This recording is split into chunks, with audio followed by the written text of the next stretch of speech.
Whenever you're ready, bro. Okay. So how y'all doing? Y'all feeling good? Yep. Yeah, I see everybody kind of bundled up because Wisconsin is starting to show itself again. Um, my name is Bradley Diallo Thomas. It's a pleasure to be up here to speak with y'all today. They asked me to do this, so here I am. Um, a little bit about me. Uh, Education background. I went to school here in Wisconsin. Got my MBA and my undergraduate degree from here. Full time, what I do is I'm a marketing strategist at Promega.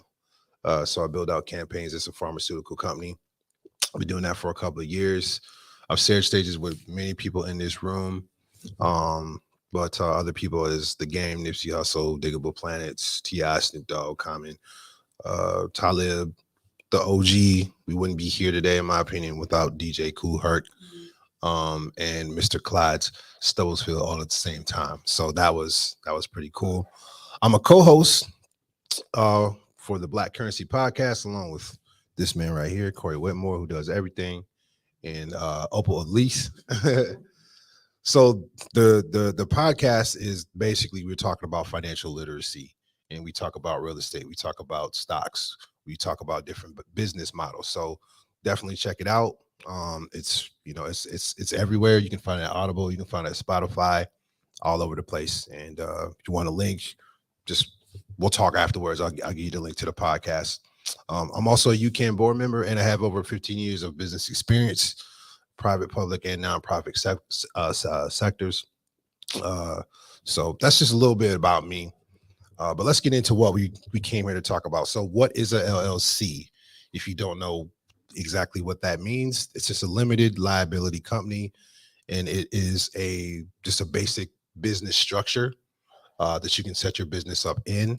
If you want to get more information about it, you can go to investopedia.com. There's a link in my presentation. Also, if you want my presentation, let's just talk afterwards. I'll send you a link to it, and you can take it home with you. So most of the information I'm going to talk about is already available on the internet. It's just a matter of you typing it in your phone, getting on your computer, and figuring out what you want to learn. So if you're an artist and you're in your basement and you're in your bedroom making your music, doing your thing, you may not notice, but you are in a business structure. You are a sole proprietor. So basically, you're getting treated like just a basic individual. You're going to be taxed on the money just like a regular individual making some side money on a side hustle. Now, if you're small and that's fine. But once you start getting a little bit larger, you should start thinking about getting an LLC, because there's a lot of reasons why you should get an LLC. Um, the top one I would say is that you're not liable for debts or lawsuits, right? Because you're actually a separate entity. They'll go after the entity, but they're not going to come and take your car and take your house, right? Take you exactly, right? You don't want that to happen. Um, it's easier to get business loans. Um, you can also file your tax separately. I'll talk about that a little bit later. And it doesn't have to just be you. So if you want to come together with a group of people and form an LLC, you can do that. You can also do that as an individual as well. The only downside is a little bit of work. You gotta have some additional fees and paperwork that comes along with that. The great part about it though is that a LLC, you can transfer this off to your kids. So if you start doing well, which I assume everybody in this room will, there will come a time where you're going to get a little bit older. You're not going to be able to do what you do, but you got something coming in. You got some revenue coming into your business. Now you can pass that on to your kids, and then your kids can pass that on to their kids, right? That's what we want, because the music is dope. I love music, but it's only 10% of the game. I think everybody in here understands that. The other 90% is what is out there right now. That's why you might hear a whack rapper getting paid, right? To be honest with you, they had their business together. They know how to work the system. It doesn't necessarily matter that your music is better. It's a business, just like anything else. Um, so the sole proprietorship, you basically already started it when you started making music and started putting content out there. Um, It's easier to file with your taxes because it's just like filing your taxes as a regular individual. There's only one owner. Problem is, again, something happens to that you're involved in, and it's all of your personal assets are tied up in that.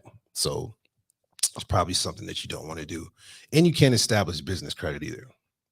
So you're just going to be using personal credit to do the things you do.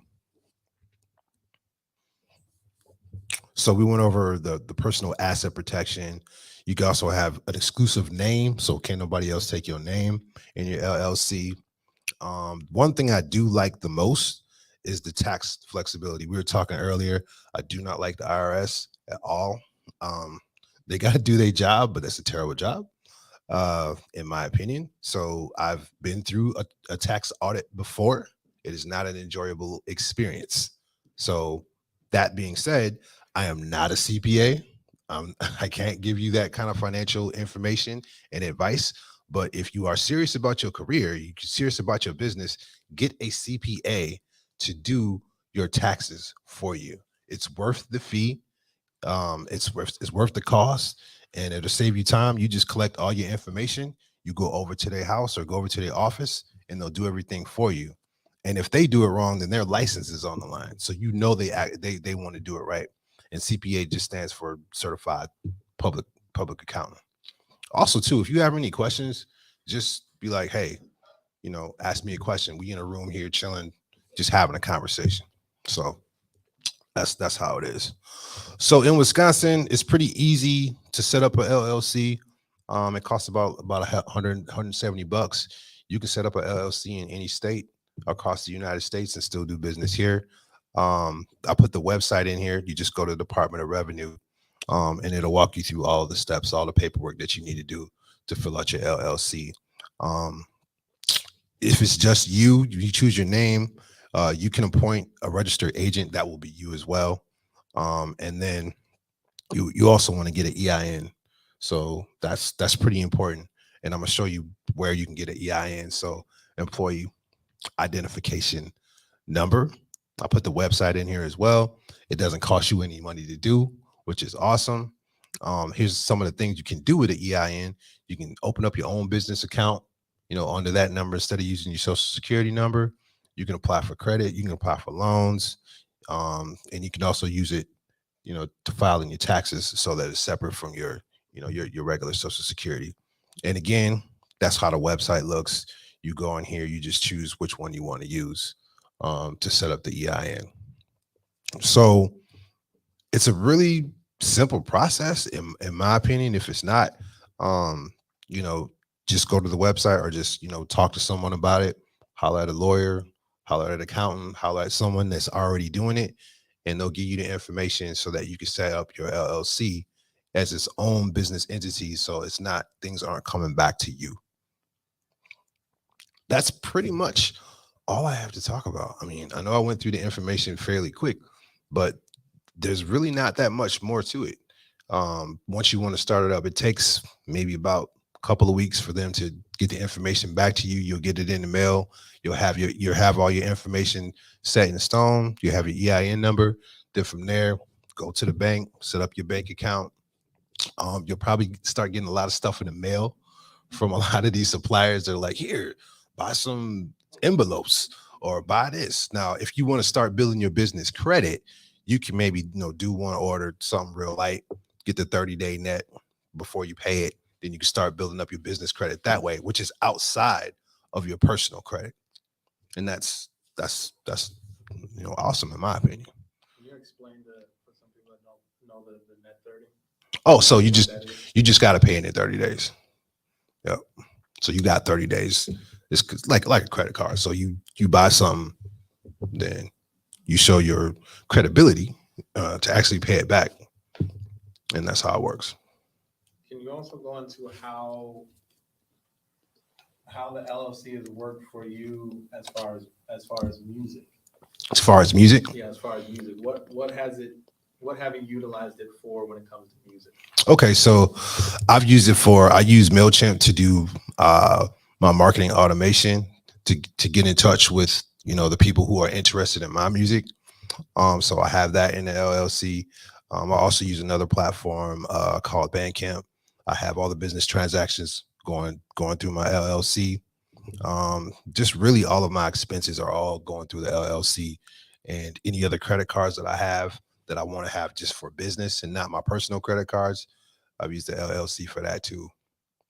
And then I'm also able to go in and be vendors. So I'm currently a vendor at UW Madison to go in and talk about, men's mental health, or if they need media, or if they need any type of like marketing services from me, then I can just put that all under my LLC.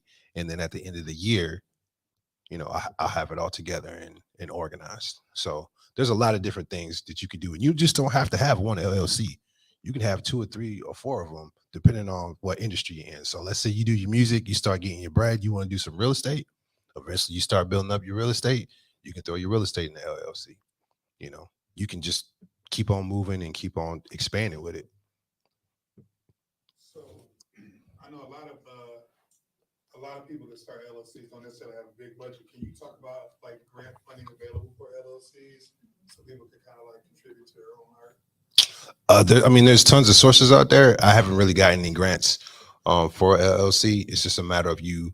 I think there's grants.gov that has a lot of opportunities that you could use, and you can use your LLC there as a separate entity to get that money. Well, if you're in the right structure too, because some of it is for nonprofits. So you just got to read the application and the requirements, and you should get that bread.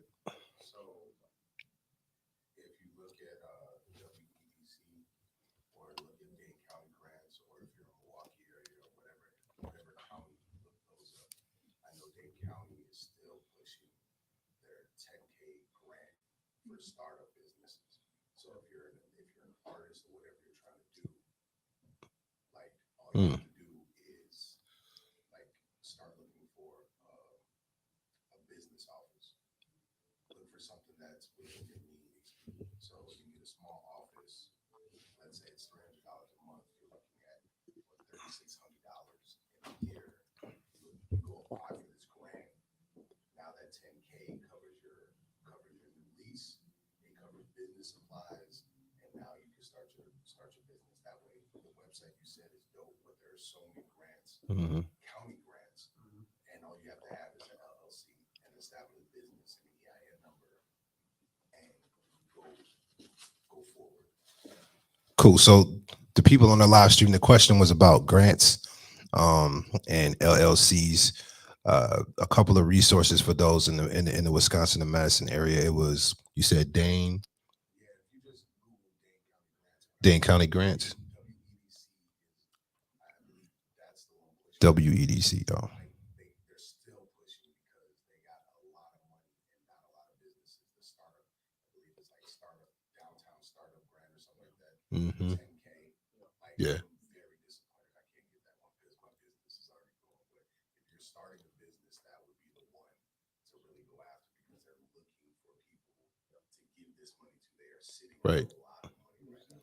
Yeah, I know Dane County. In 2020, I got a grant from Dane County because they were giving out grants to artists that were struggling and they wanted to expand in the area. Yeah. It was damn. Yeah. So they helped out a lot to get some projects out or do, some marketing, whatever else you got to do to expand your business.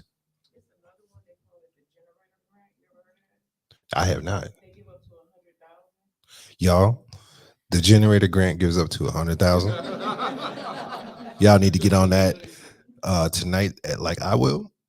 That's love. Yeah, it's Wisconsin Economic Development. Wisconsin. Okay. So if you look at WEDC, they're like looking to give away money still. You just gotta have an established business and an established office. So Wisconsin Economic Development. Okay. Cool. Your house can qualify as an office. It has to be in an office space. Well, not necessarily. I built a new house, but at my old house, I used to use my area that was only for music, and then they used the square footage, and then I used that on my taxes because I wasn't doing anything else in my house except for music in that area. You just gotta be careful though, because it is illegal to run, like in certain districts and certain areas, you can get in a lot of trouble for running a business, depending on the business. You gotta follow codes. So when you're talking about that, make sure you're doing something like that. Make sure you're following the codes. So people will say something, will report you really quick. Yeah. on certain things. Can we actually have you, Shad, would you mind? Yeah. Under the table, because we're live streaming so people can hear you. Otherwise, it looks Exactly. So what he was saying is that for the people live streaming, make sure that everything is cool where you are, so that you're not doing something that's not legit. No, I told you to come up here earlier, bro. You know what I'm saying? Yes, sir. So I know you mentioned earlier about having multiple LLCs. Hmm. And I know that there are different things like what you have as a music artist, then there are other things that you use for like LLCs, licensing, whatever, so like that. Can you explain I guess the strong point of having multiple LLCs? I would only use multiple LCs if you need it. Me personally, I just would go by industry or, whatever, I'm working on. So one I got for like basically media. It was music at first, but then when I described it, all the stuff that I was helping people with, I just made it media. So DLO Vision Media LLC. Then I have another one, which is Mansa Musa Holdings. That's all focused in on real estate. Yeah. How much money do you feel like you should be making as an artist before you invest in the LLC? If I was starting, I would just start from the beginning and have your business structure set up, the foundation laid out, and then start off from there, even if you are at zero, because you're going to have different costs that you can write off for expenses to get you to as you're getting your business started. So when you get it at first, is it just like because you said like it was like $170 when you first got it. So is it just that first time fee, or are there like continuous fees that come with it? Yeah, there's annual fees with it too. Okay, but it's like annual, not like a monthly. Right, it's not like a monthly. Right. Can I chime in at the end of that partially? For if you're gonna start putting out music and you're gonna claim your publishing, it's gonna be important. In the beginning, yes, you can claim that publishing just as an individual, but eventually you're gonna want to set up some sort of company. So if you put out a song and then ESPN or somebody picks it up and they're paying royalties, they'll be looking to try and pay that company, that LLC. So if you have that, your publishing already set up through the LLC, then that's also a help to be able to get some of those money coming in. I tell people, set aside $300 because it's $170 now. I swear I just paid $150 and that was for expedited. But if it's $170, that's bogus. They're charging more. But everything going up. they're charging going more. up, man. It's only $20, but that $20 matters. Because the EIN number is free, but the bank account, when you go to a bank, you're gonna need, depending on the bank or the credit union, you're gonna need $100 to $200 to start that account. So when I say $300, it's to set up the business, but it's also to set up the bank account because you want to put that money in there. And the moment you do that, they're both right. You want that. Now, even if you didn't make 5K and you're not going to have to pay taxes or whatever, you want to have this as your expenses because it's showing that you're spending money. And then the moment you start making money and you go for that loan, and loan, instead of going to the record label, you'll get better interest rates. That's a whole nother story. But when you go for that loan, you can say, hey, my first year, I lost $7,000 recording, even if it doesn't cost you $7,000. Say you recorded yourself. Well, however much recording is, you get an invoice for that and you invoice yourself for that. And so 7K. Well, then the next year, I only lost 4,000. And that third year, now I'm making 1,000. That fourth year, I'm making 5. Now, when you go to that bank, they're like, oh, yeah, let's get behind this. We'll give you some money. And that makes sense. And now you're thinking like a business person. And so you just treat it like that. So the moment you want to start something, you get that $300 and start. thought Go ahead. I think you raised your hand in, or somebody. I saw someone over here, but if you want to go, No, yeah. I was just gonna ask you stuff like I'm hearing other terms like, what are the solid essentials that you should have with it? Because I'm hearing like the LLC and then we need the EIN number, but that's to open the bank account. So like, Well, you need both. yes, that's what I'm asking. Like, what all do you like is important to have to not just have an LLC? Like, What are all the pieces? that What are all the come with pieces? it? So if we can just go back to the pieces that come with, if you file for that LLC, those things that you're getting. The things that So you're getting. Your question is, Yep. The EIN number, you'll get an EIN number. Is it'll have two numbers and it have a dash, and then it'll have like the rest of your numbers. So that'll give you the number that you can use for your LLC. It's like a social And it's security free. number for your Yeah. business. Mm-hmm. So it is that it identifies your business, like your social security number identifies who you are. So a lot of banks, a lot of credits, they want to know your EIN number, and that's the number you use instead of your social security number now. Right. Can you go to the flow chart slide? Yeah. So that's kind of how they fit together. I'm talking about the order. Yeah. Robin, and you guys. You got a question in the back? I saw you. Yeah. I think in Wisconsin, if you're a student, Mm. you can actually cost the fee to file for LLC is waived.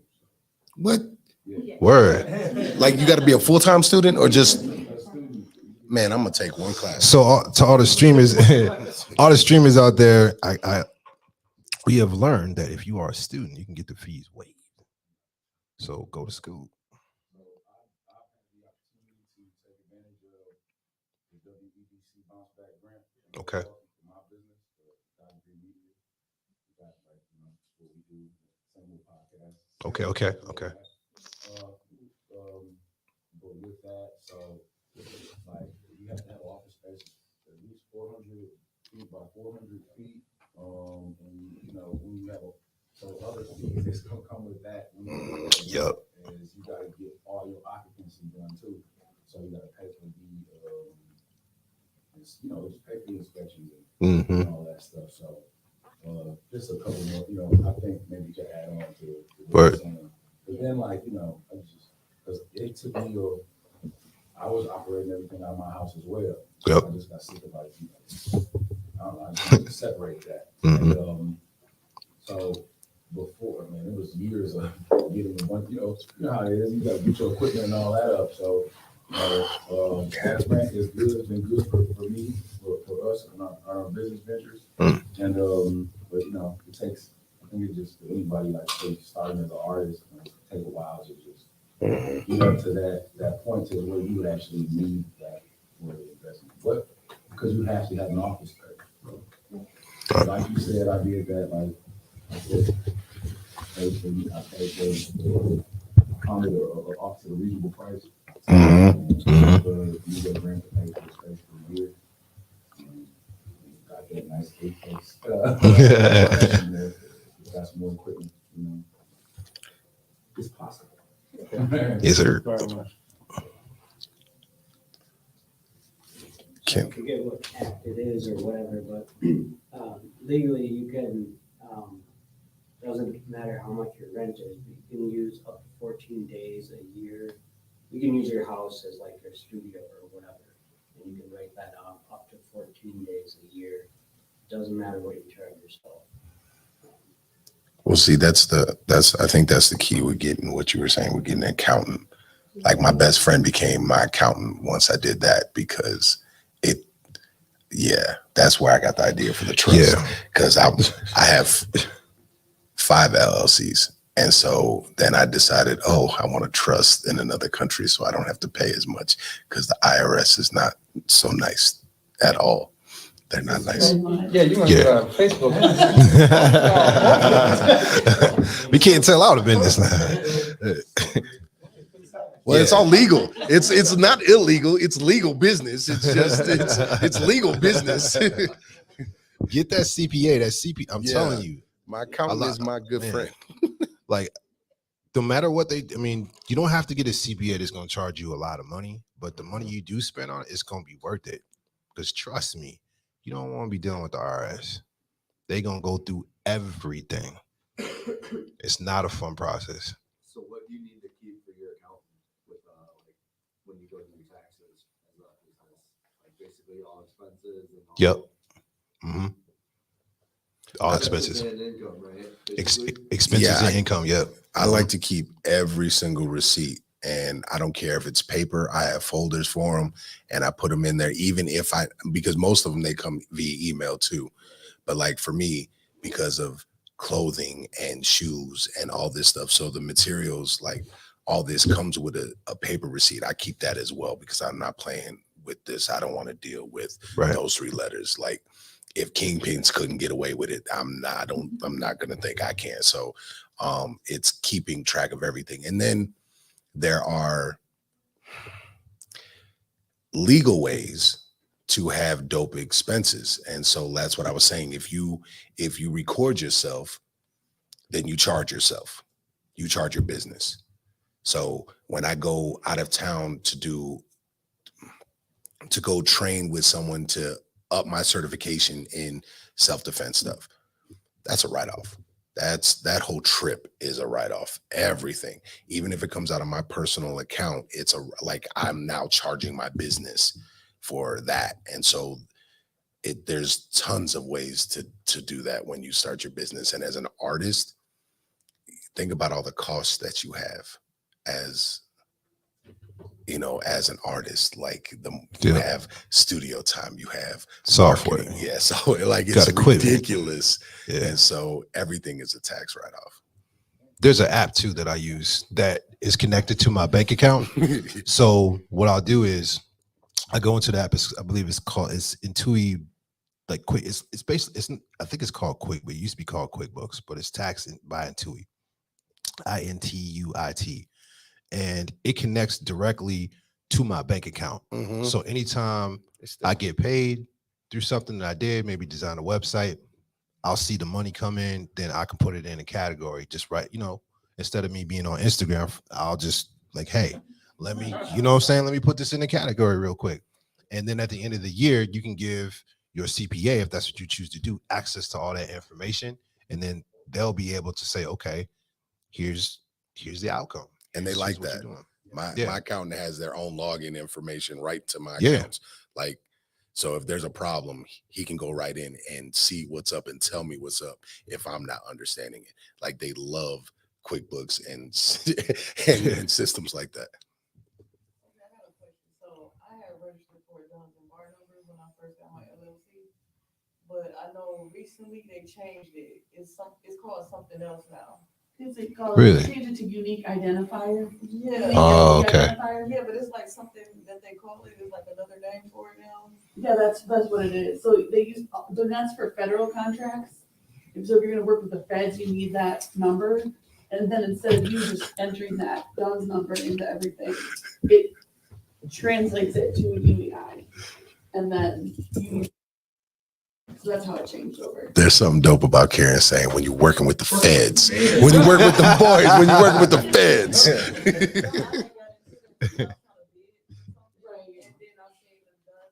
Yeah. So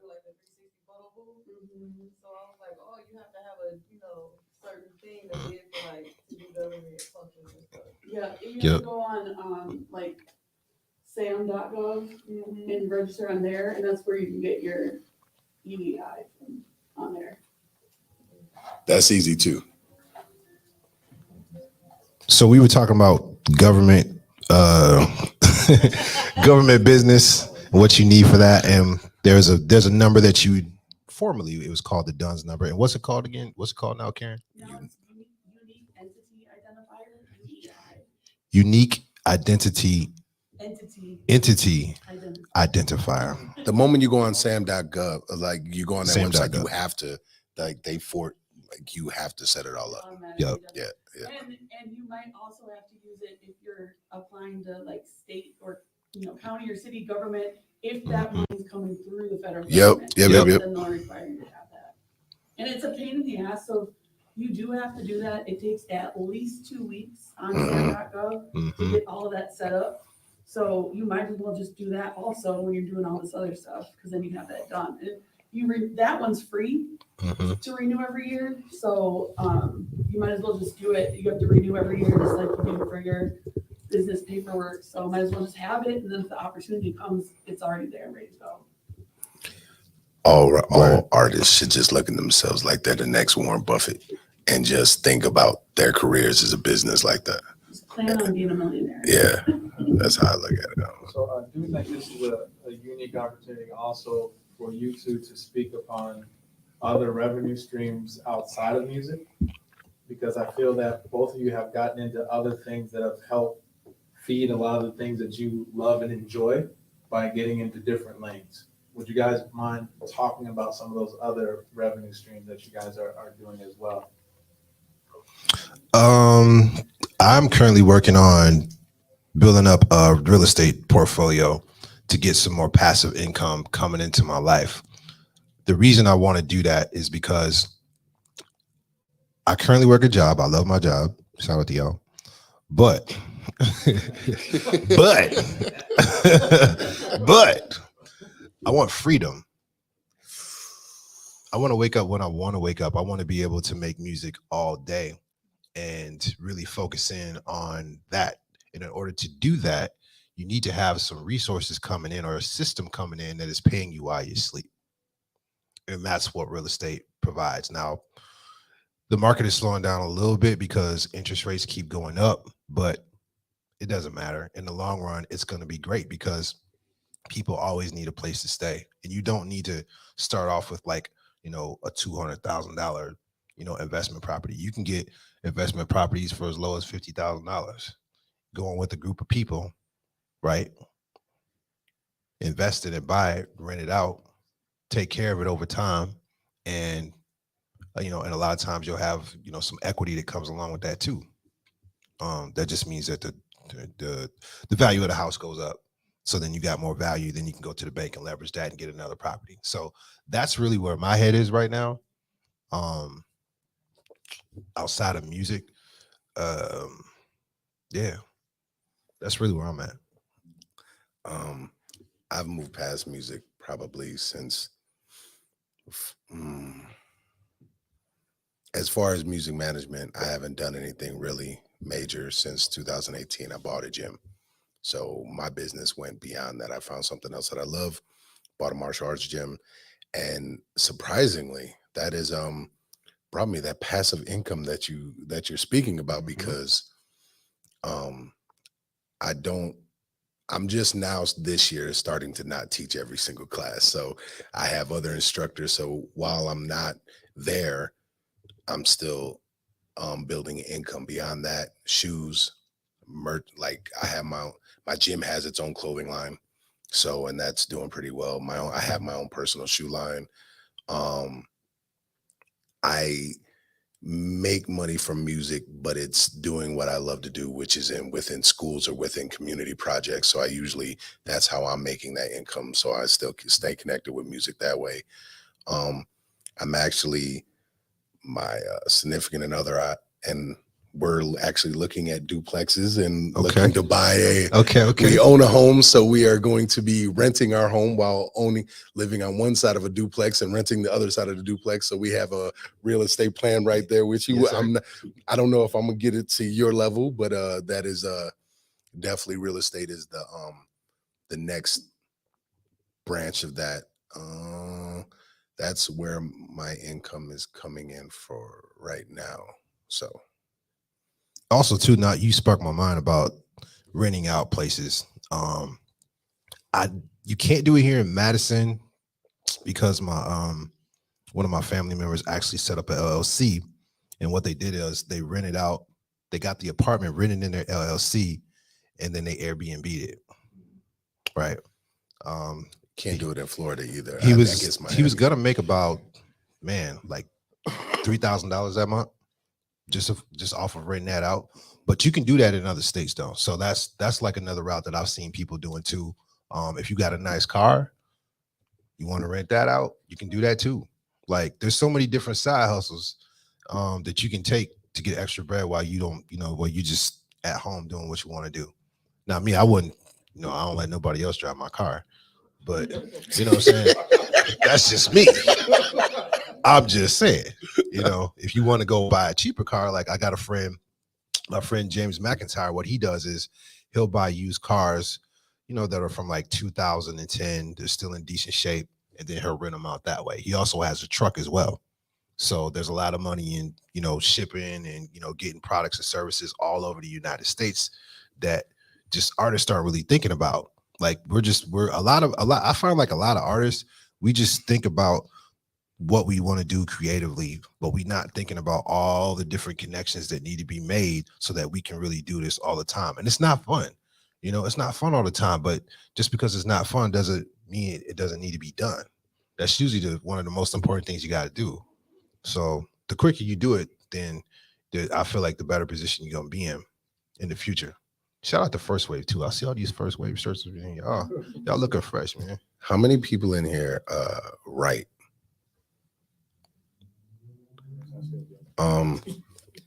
Do you know how much money you can make just for writing other people or writing poems for other people or putting it online for streaming? Like there's so many different revenues. He's right. Think beyond the creativity. Like I don't understand how to write. Y'all are very talented. Kudos to you. But there's so many ways to make money within that.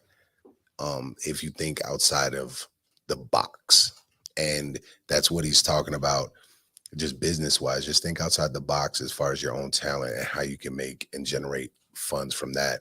And that's where an LLC really plays a part, because that's all money coming in. And trust me, if you go to a bank and show that you're making money, no bank is going to say no. I don't care what you look like. It's all about, we were just having this conversation. It's all about money. So if you prove that you're making money, they're going to be like, oh, well, let's give you some more money so you can go out and make more monies, because they're going to make money off that. So LLCs are definitely the way to go. I guess I'd say one thing I noticed in the last couple of years is a lot of fintech banking. And so a lot of online banks will do like free business bank accounts for like starting out people, where like if you go to like a Chase, they'll want you to have like a minimum deposit or a monthly fee or whatever. So might be something you want to check out. So online bank show, they're opening up. I see a lot of them. That's what, somebody from the crowd just mentioned that. Check those out too. Also give you an interest rate on your savings account that's higher Word. than in your bank account. So you're making money off your money, not a lot, but Man. Hey man, Better than nothing, it's man. better than the bank that's just Yeah. making a high interest off the money they give you. While your money is losing money, just keep your money moving. That's another thing. Like, don't just let it sit in the savings account, because you're actually losing money while it's sitting there. Inflation is going up, the value of the dollar is going down. You're losing money. But most people ain't thinking about it, because they're like, oh, I got this, I got this bread. Like, no, it's going down in value because they keep printing more money. You just that's a whole nother. Yeah, I mean, that's what the government does. There's nothing backing the dollars. It used to be gold. There's nothing backing it anymore. You look shocked. She looks shocked. She looks There's flabbergasted. Yeah. Puzzled, There is- perplexed. What other great word can I use here? like basically we just believe in the dollar. We believe like, I give you $1, it's worth $1. It's not worth $1, but they keep printing it.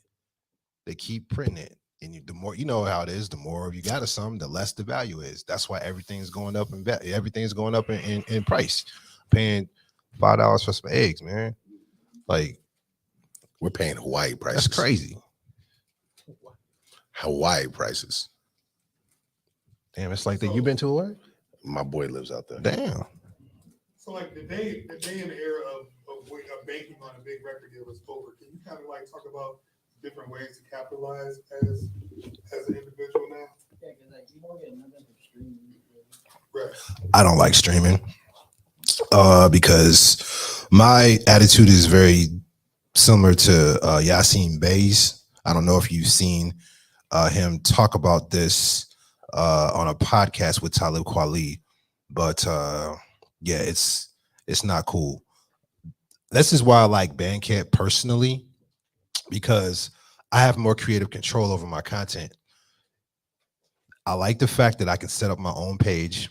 I can set up my own branding to match everything that merchandise, all the stuff that I have.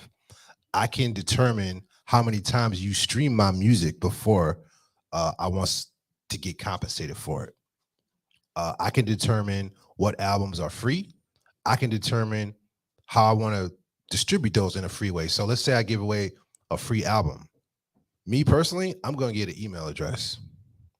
You can download a stream or do whatever, DJs, they can download my music, use it as waves, put it in a mix.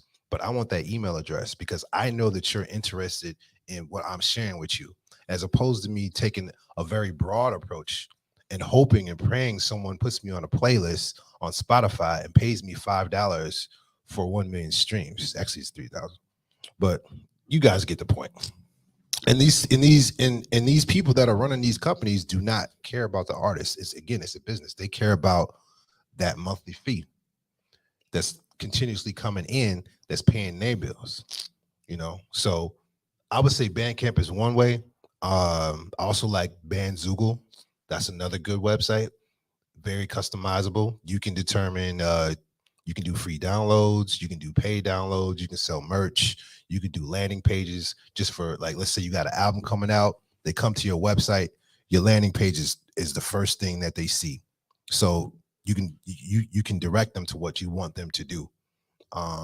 So those are two resources that I like because that's pretty much what the label's going to do for you. They're going to put a lot of money behind you, but how much money you going to come home with is the question. What were you going to say? Yeah. Okay. So what about Reverb Nation? What would you say about that? Wow. I haven't. Oh, wow. I you know what? When I was on Reverb Nation, I paid like $20 just to see what happened, and I became the #1 artist in Madison.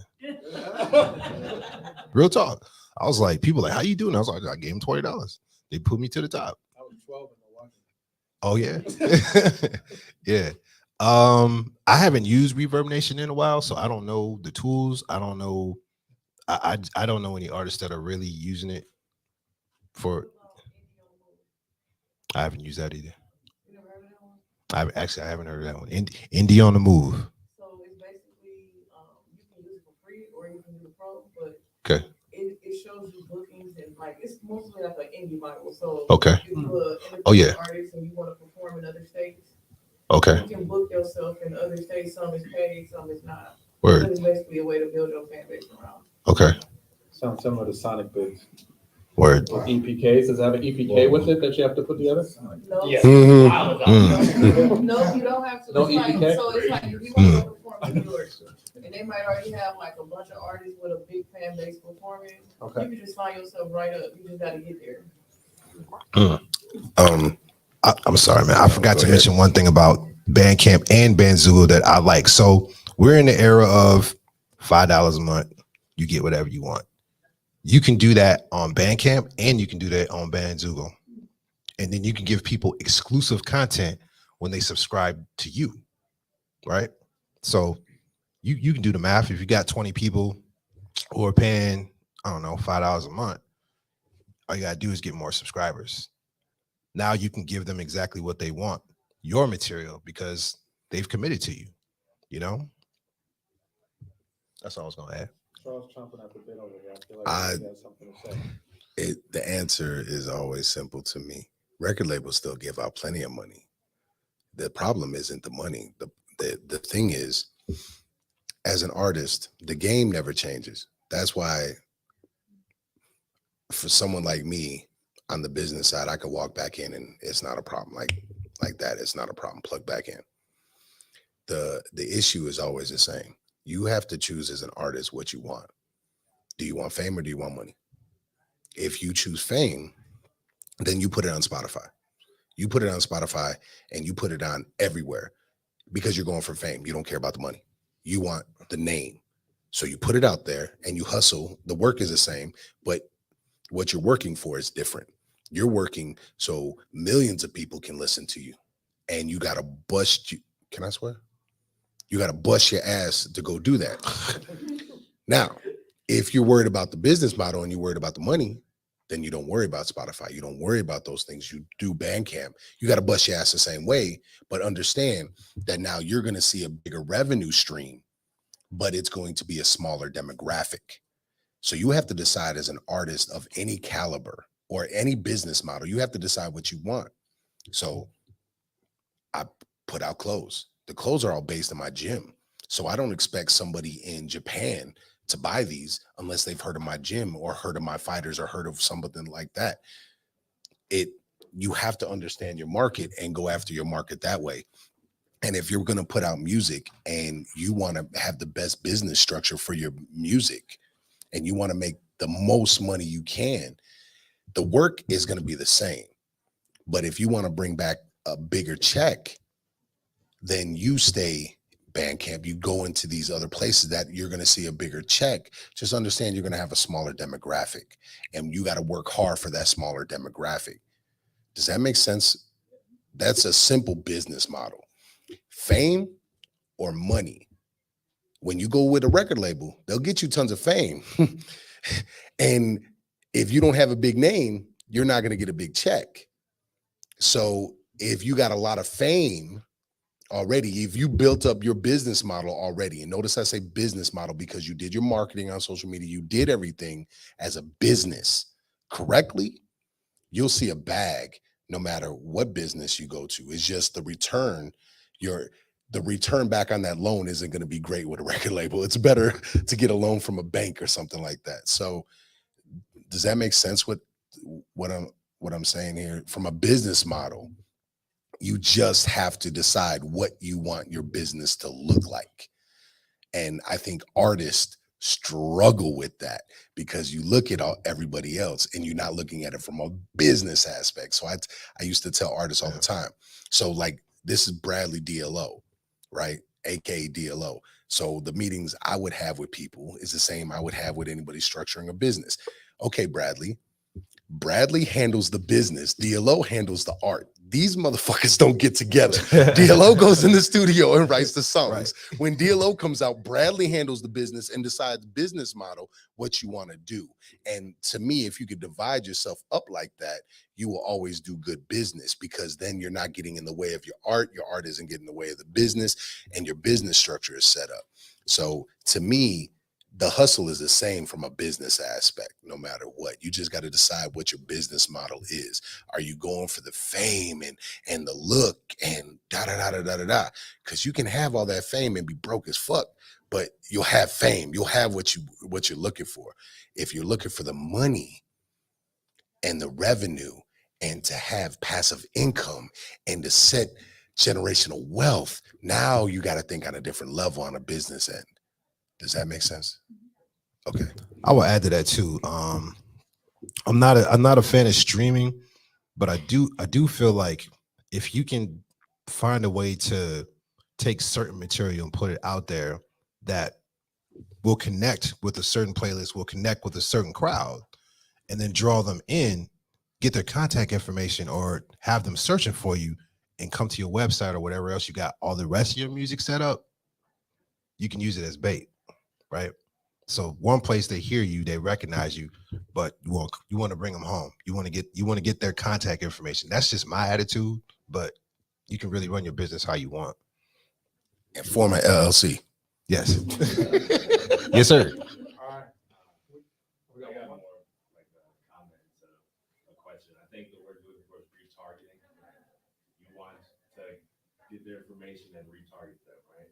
Well, I wouldn't retarget them. If I retargeted them, that means they came to they came to my Facebook or they came to my website, and then I had like some UTM tracking on it, and then the next time I run a Google ad, then whatever I'm putting out, that's going to show up in front of them. What I would say is re-engaging with them, because if you give me your email address, that tells me you want me to keep in touch with you, because I'm giving you something that you feel valuable. You know, you value what I'm giving you. So the next time I got something, I'm gonna send it out, and then I can track those analytics to see who's engaged, So I'll send out an email. My open rate is about 30, 35%. Click rate is about 10%. So now I can say, all right, this group of people, they're interested in what I got going. This group over here, they opened up a few emails. So maybe I'm focusing on this group a little bit more because some revenue is coming through over here. And hopefully, what'd you say? What's the main way you build your email? I use MailChimp to build it. So inside of MailChimp, you can put it into different segments or different groups of people. You can do it based upon open rates. You can do it based upon click rates. Right, but how would you get my email? Like I come to your website, what do I have to give you my email? Well, let's say you want to, let's say you want a free album or something that I put out. I'm like, all right, cool. I'll give it to you for free. Let me keep in touch with you. Yeah. Come on back. You can do it on the website. You can do it on Bandcamp. I wanted to say hi, and I was trying to give him you can set up when you have your website, you could just set it up so they can subscribe to your website via email right off the bat. Don't give them how many websites do you go to and boom, they ask for your email right off the bat, and then without even thinking about it, you put your email. Yeah. Some people, but the majority of people follow and they instantly put their email in there and then they forget about it. There's so many ways to just hypnotize people. Bandzoogle is really good because it's specifically designed for musicians. It was put together as a website just strictly for artists. No other focus. They have templates. So if you don't really know how to design, you can get something that looks nice, or you can have a designer come in and match your brand. Like it's money. I think it is. All right, let's give a round of applause for.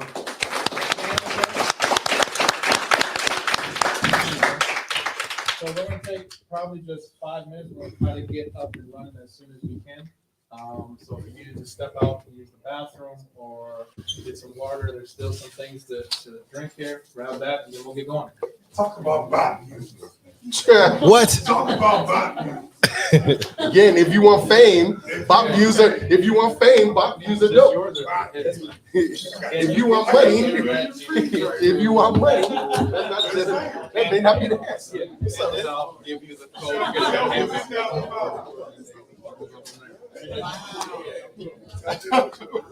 We knew it was gonna happen anyway. I wasn't planning on it. We knew it was gonna happen. No, I just honestly I planned on just being quiet. We had a feeling. We had a feeling. Man, act like he didn't want to get up. Well, because I didn't. I know it's gonna send me a code. Oh, I gotta see if this is gonna work. But you and Karen should have had a bet though. Yeah, we could have. Hi, Wendy. How are you? Good, good. Oh, I don't even know. Yeah, this is like our first. So let me actually. So, yeah.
So we are having a Q&A with Wendy Day. I would like to read this off. Wendy Day founded the not-for-profit Rap Coalition in 1992. True. Discussed for the way urban artists are unfairly exploited in the music industry, wanting to shift the balance of power to favor artists. Wendy dumped her life savings, selling her condo and her BMW, into starting the advocacy organization to Was it a support, big bunny? educate, No, protect, it's a and small one. unify I have the hip-hop big body artists now, and though. producers, and to keep them from getting jerked. So Yes. that is Wendy Day in a nutshell. Yay. We're doing a Q&A with Corey Whitmore from Radio 22/Media 22. Yay. Here in town. If you got questions, they got answers. Yes, we do. If y'all got questions, Wendy has answers. I do. Well, Corey got And if questions, you then don't, Wendy got- I'll just ramble. So I'm prepared. Either way. First of all, I want to welcome you. Thank you for coming. I love Madison. You know, I'm going to talk about something I don't know if you're prepared for, Okay. but I've been trying to get you here for 5 years. Really? Really? Wow. So What took me so long? I don't want to eat up the time, but Okay. I'll tell you this. I saw you at a conference in Chicago when CD Baby was doing their conferences in Chicago instead of Right.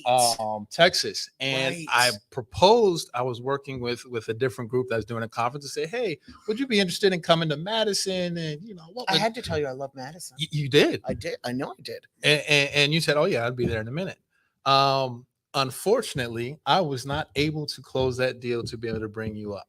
And it Oh, was a boo. group that unfortunately I had to leave, partially because we couldn't bring you up. But there was other things that were going on. So I'm ecstatic that you're here and we I'm finally so were able to happy get to you be here. here. You know, the secret weapon was Payne just said, hey, want to come? And I said, okay.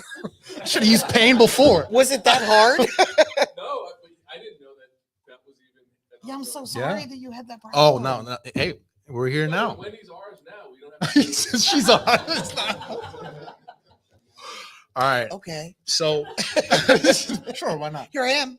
So the way I wanted to get started was I wanted to talk about 2 experiences that I know you've been asked over and over again. But we have a crowd that's a little older, a little younger. We have a good mix. We do have a nice mix.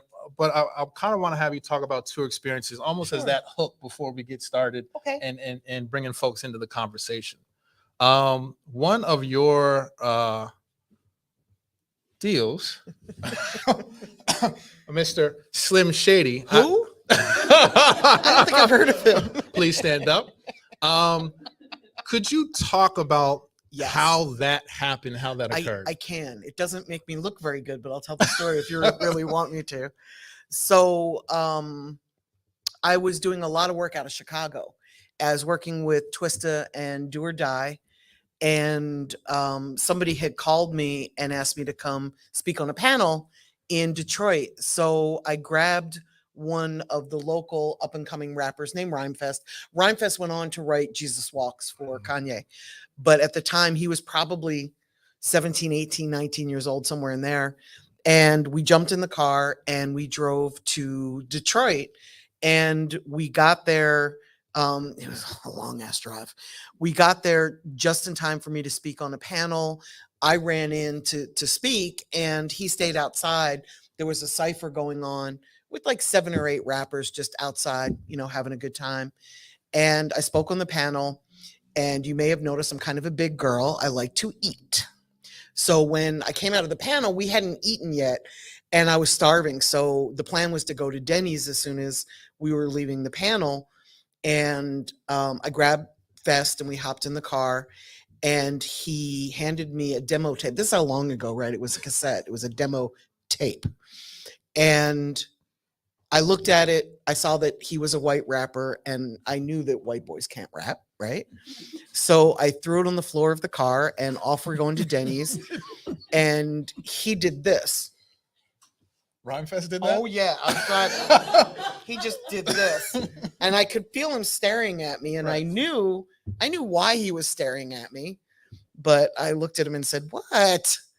And he said, "Man, that's fucked up. You're white in this industry. You know how hard it is to be taken seriously." So peer pressure had me say to him, "Give me the cassette." We're now on the highway. We're headed to Denny's. I'm just thinking of moon over my hammy or whatever it's Right. called. I just want to, I'm so hungry. I'm like, damn. And we pop the cassette in. He pops the cassette in.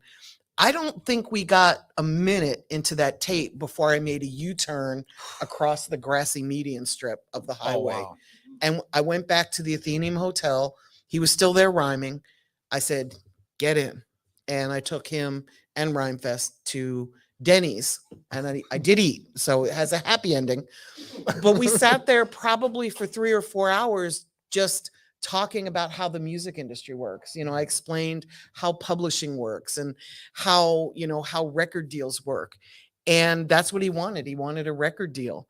So I went back to New York. I'm going to, do I have time to do Yep. a little more? Okay. I went back to New York and I got the Source to cover him. I burned a bunch of CDs and took them to every record label. I FedExed them to the labels in LA. And then I personally took them to the presidents of each label in New York. And I was able to do that because I had just finished Twista's deal, which ended in a bidding war. So I now had relationships with these guys. So I gave it to Rich Isaacson at Loud Records. I gave it to Craig Kalman. I gave it to Barry Weiss at Jive. I pretty much did the rounds.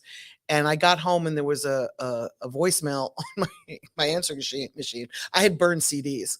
And apparently they were new and I didn't know what I was doing because they were blank. So I get home and there's a call on my voicemail from Rich Isaacson saying, the CD is blank. So I'm like, fuck. So I reburned CDs and took them back out a couple days later, made the circuit again, and I could not find him a record deal, and I got really frustrated. You realize this also means that Rich Isaacson is the only one that listened to the CD because he's the only one that called me to say the CD was blank, right? Right. So that did not go unnoticed. So I couldn't get him a deal for the same reason that I had attitude. This is, you know, this is going back in time. This is 1996. So Milli Vanilli had just been stripped of their Grammy or whatever it was they had won. And it was not a very easy time for white rappers. The most successful rapper was Vanilla Ice, who was not seen as legitimate by record labels or the community, the hip hop community or the black community or any community. But he was making money. He just wasn't legitimate, you know, and that mattered back then. So the labels were very afraid to put money into this white kid out of Detroit called Eminem. So I did an event called Rap Olympics in LA. And I really did Rap Olympics because things were kind of getting away from lyrical content, and it was going towards more street rap and more pop the bottles, flossy rap, you know, pop the bottle champagne, you know, bitches in the club, that kind of shit. And it was getting away from lyrics. So I did Rap Olympics to bring attention to lyrics, but also to bring attention to Eminem, and it worked. Rap Olympics was a battle between teams. I had only ever seen battles between individual rappers. So I thought it would be cool if everybody had a team, like KRS-One had a team, Wu-Tang had a team, I had a team, Project Blowed had a team, like all the different crews in hip hop had a team. And I thought it would be cool for like teams of 5 people to battle instead of just one person at a time. It made it a little more challenging and a little more interesting. And that was a lot of fun. My team did not win. Project Blowed won. And my team came, they were amazing. My team came in, it would have been weird if like my event, my team won. So in hindsight, I'm kind of glad that happened. But the prize for the winning team was bootleg Rolexes, fake Rolexes, which were very popular at the time. And the second prize was to go on the Wake Up Show with Sway and Tech. And it gave Eminem the opportunity to be heard by the entire LA listening audience, one of which was Dr. Dre, and he was driving down the highway. You're going to recognize this story. And he made a U-turn on the 405 to go back to the station. And he walked in and he's like, who was just rapping? Who's the one that was like, da-da, da-da, da-da, and they're like, oh, him. And he's like, wait, the white boy? And it was kind of the same story that I just told you that I did, like, you know, across the highway. So the thing about Eminem is he makes you do U-turns on the highway. Yeah. Crazy, Put right? that in the notes. Write that Yeah, down. absolutely. So there's one more story that I would love for you to share, and Mhm. and from what I've heard, this may be one of your favorite signings or contract negotiations. I'm not sure if that's still the case. It's not my favorite. Oh, It was the best deal I ever did. My favorite's David Banner. Because David Banner was just, I mean, he still is. I don't want to talk Yeah. about him like he's dead. But David was such an amazing, and I'm going to tell you this story. yes. I'm just going to prelude it Uh-huh. with Banner. David Banner was in a bad contract, and he hitchhiked to New York City from Baton Rouge, Louisiana, with just wearing overalls and a straw hat, and he had a pistol. Wow. Yeah, and he showed up on my doorstep, which was very unnerving. It was either like a gift from God, like who is this gorgeous man on my doorstep, or it was like, uh-oh, who did I piss off? It was one or the other, I'm not sure. But I enjoyed doing his deal because I was invested in him as a human being. We think a lot alike. He does a lot for Black culture, which I care about. Cash Money does not do a lot for Black culture. But Banner was like a personal friend that I got to negotiate a deal for, you know. The Cash Money deal was kind of amazing. In 1997, I went to New Orleans for a music conference. I don't remember which one, but I went to a store called Peaches. And Peaches was a store that really mattered in hip hop. They sold a lot of rap. A lot of artists would go there and perform at the store. And I found a CD on the, you know, when you used to walk into I almost said, you remember how you used to walk into a record store and there'd be like a rack right by the door of all the hottest releases. And there was an artist in that rack called Pimp Daddy. And Pimp Daddy, I had never heard of. So of course I thought I knew everything there was to know about hip hop. I wanted to know who Pimp Daddy was. So I bought the Pimp Daddy CD, and when I stepped out of the store, I turned it over to look at the back, and I saw the Cash Money diamond logo, and I had no idea who they were. I listened to the CD. I do like street rap at the time. I really preferred lyricists. I still do, but it had a real groove to it, and he was lyrical, even though he's wrapping up and being a pimp, and I wanted to know who Cash Money was, so I started to ask around town. And I found out that they had put out 31 CDs over a 6-year period. And every time they dropped, it's a lot, right? Yeah. Every time they dropped a CD, they would sell somewhere between 5,000 and 25,000 copies, which is really kind of amazing independently. But I knew they could do better. So I went on the hunt for them. I went to the Calliope Projects. I went to Magnolia. That's not weird for me to do. I normally do still to this day, weird shit like that. But back then, people thought I was either a cop or a social worker because who's this white lady coming into the projets looking for these guys? And I didn't find them. What a shocker. I did not find them that day, but I got a call around August. This was in May of 97. I got a call in August from a street promoter out of Houston called Lump. And Lump said, hey, I've got these two brothers here that own a label called Cash Money. I think they could use your help. And I'm like, oh my God. So when he handed them the phone, I explained to them that I was the crazy person that was looking for them. They knew exactly who I was because, of course, everybody had told them, hey, some white lady's looking for you. They're like, oh, that was you? I'm like, yeah, it was me. So what I did was I put together a business plan for them, and I shopped them like a real company, which is something that a lot of folks weren't doing at the time in hip hop. They were sort of treating hip hop like it was like we were second class citizens. And I didn't like that. So I put together a plan, almost making them look like IBM, right? Like we had their projections in there. They were done by an accountant at Provident. He turned out to run Rock Nation for Jay-Z many years later. But we put together this plan that made them look larger than life. And I went to New Orleans. I rented office space for them, furnished office space for them, and turned them into a real company. And then when the labels all passed because they just didn't really understand Southern rap, we decided we meaning my lawyer and myself, decided to grow their target market a little bit. And where they were only selling in really Houston and Louisiana, we stretched it out to a 7-state area, which is something, if you've ever heard me speak, I talk about this a lot, about going regional instead of just locally. And my lawyer was also the lawyer for 3-6 Mafia. So he made a call to Juicy J and said, hey, you guys are about to go out on tour. Can the Cash Money guys come with you? And Cash Money were popping. So that wasn't really asking for that big of a favor. It was sort of just linking people together that could benefit each other. And I had relationships from working Do or Die and Twista out of the Midwest. So I was able to use all my connections in the Midwest. So when we dropped the next album, we did 75,000 copies the first week. And when the label saw that, they're like, wait a minute, these guys are really growing, like they got something going on. First of all, they look like a real company.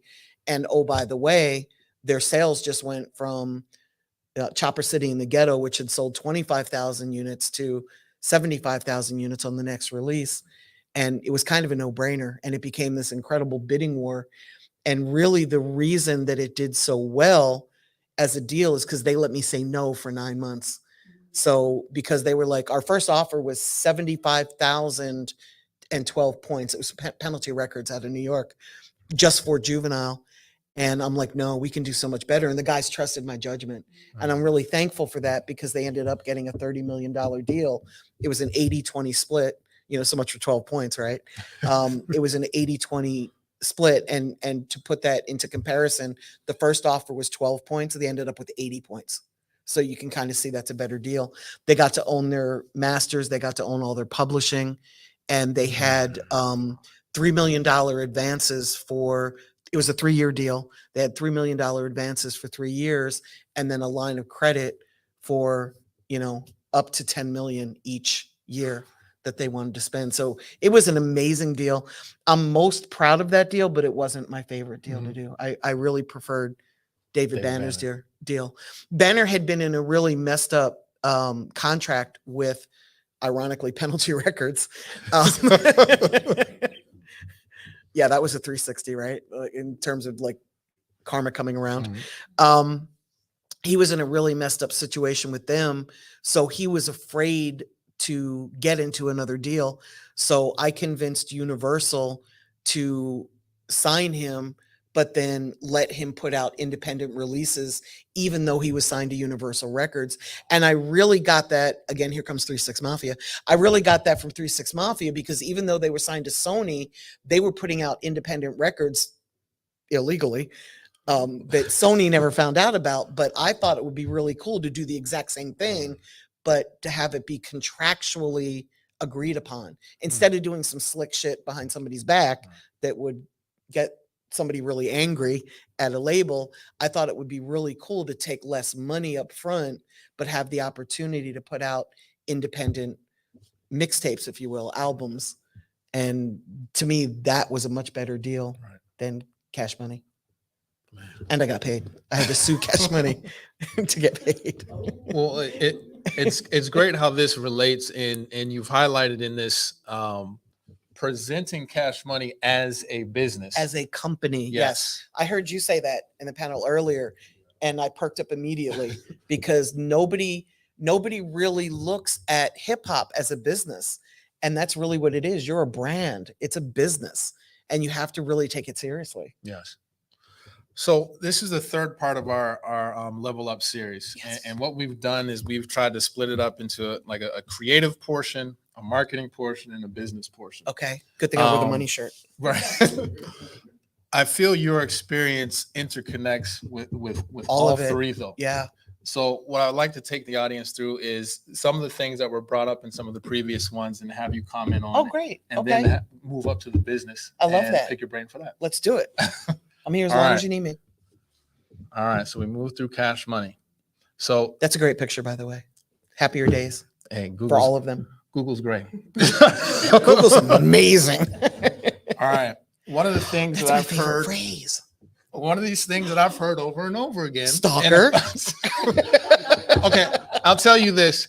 if you even try to attempt to get through all the stuff online on Windy Day, You'll have a you'll twitch. you'll never make it. Yeah, it's too much. I felt bad that I was barely able to get through a lot. But there's some great interviews. Thank you. There's a great book out that people can There's get. an awesome So Wait, are you talking about my book or the yeah, I'm one- talking okay. about your book. Okay, there's a better, even better book. There's a new one. Yes, I not a missed new the one. one? No. Well, let's finish. We'll get and to then that. I'll Okay. So moving forward, this is something that came up over and over and over again, and I found it unique because there's all these different ideas on failure, failing.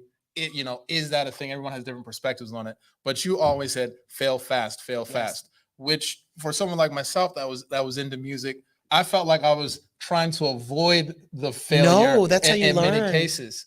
Yeah. But listening to this, can you explain that? I will. I fail all the time. The great thing about failure is it means you tried something and you tried something new and different. And that's how you discover new shit that works is by trying, right? If you stay in the same lane doing the same thing over and over, you may not ever break out of that lane. So I want everybody in here to fail. I just want you to do it faster. Right. I don't want you to spend 3 years doing something and then you fail and it doesn't work. I'd rather you spend 3 days or 3 weeks and it doesn't work and then you move on, right? And I love that you brought, I should really get that made into t-shirts because when you look at the tech world, especially, they fail fast. Like tech is the turnover is so quick. They have the opportunity to strengthen and make products better. And for me anyway, the way that I run my company is we try something. If it works, we do more of it. If it doesn't, we stop doing it. It's really that simple. It's really that simple. All right. Let's move What into else you got? Let's move into the creative side. Okay. YouTube Beats. Why must I bring this up? Yeah. As a studio owner, I would say 50% of my clientele are using beats from YouTube. I know they are. I've tried to have this conversation with them, Yes. but I don't hold quite as much weight as you Yeah. do. So I'm hoping that you can come in and really set this straight for Happily. them, please. Happily. And then I can just replay Yes. it at the studio. Okay. So I know it's easy to sit at home and you want to make music and you want to rap to a beat. And I realize that you can go to a little place called YouTube and find beats. I realize that. I realize how easy it is. And like most artists, you want a beat that's kind of popular. So you're going to find one that has 300,000 views or maybe 1 million views. And you're going to listen to, you're going to, oh, that's me. Yeah, that was made for me.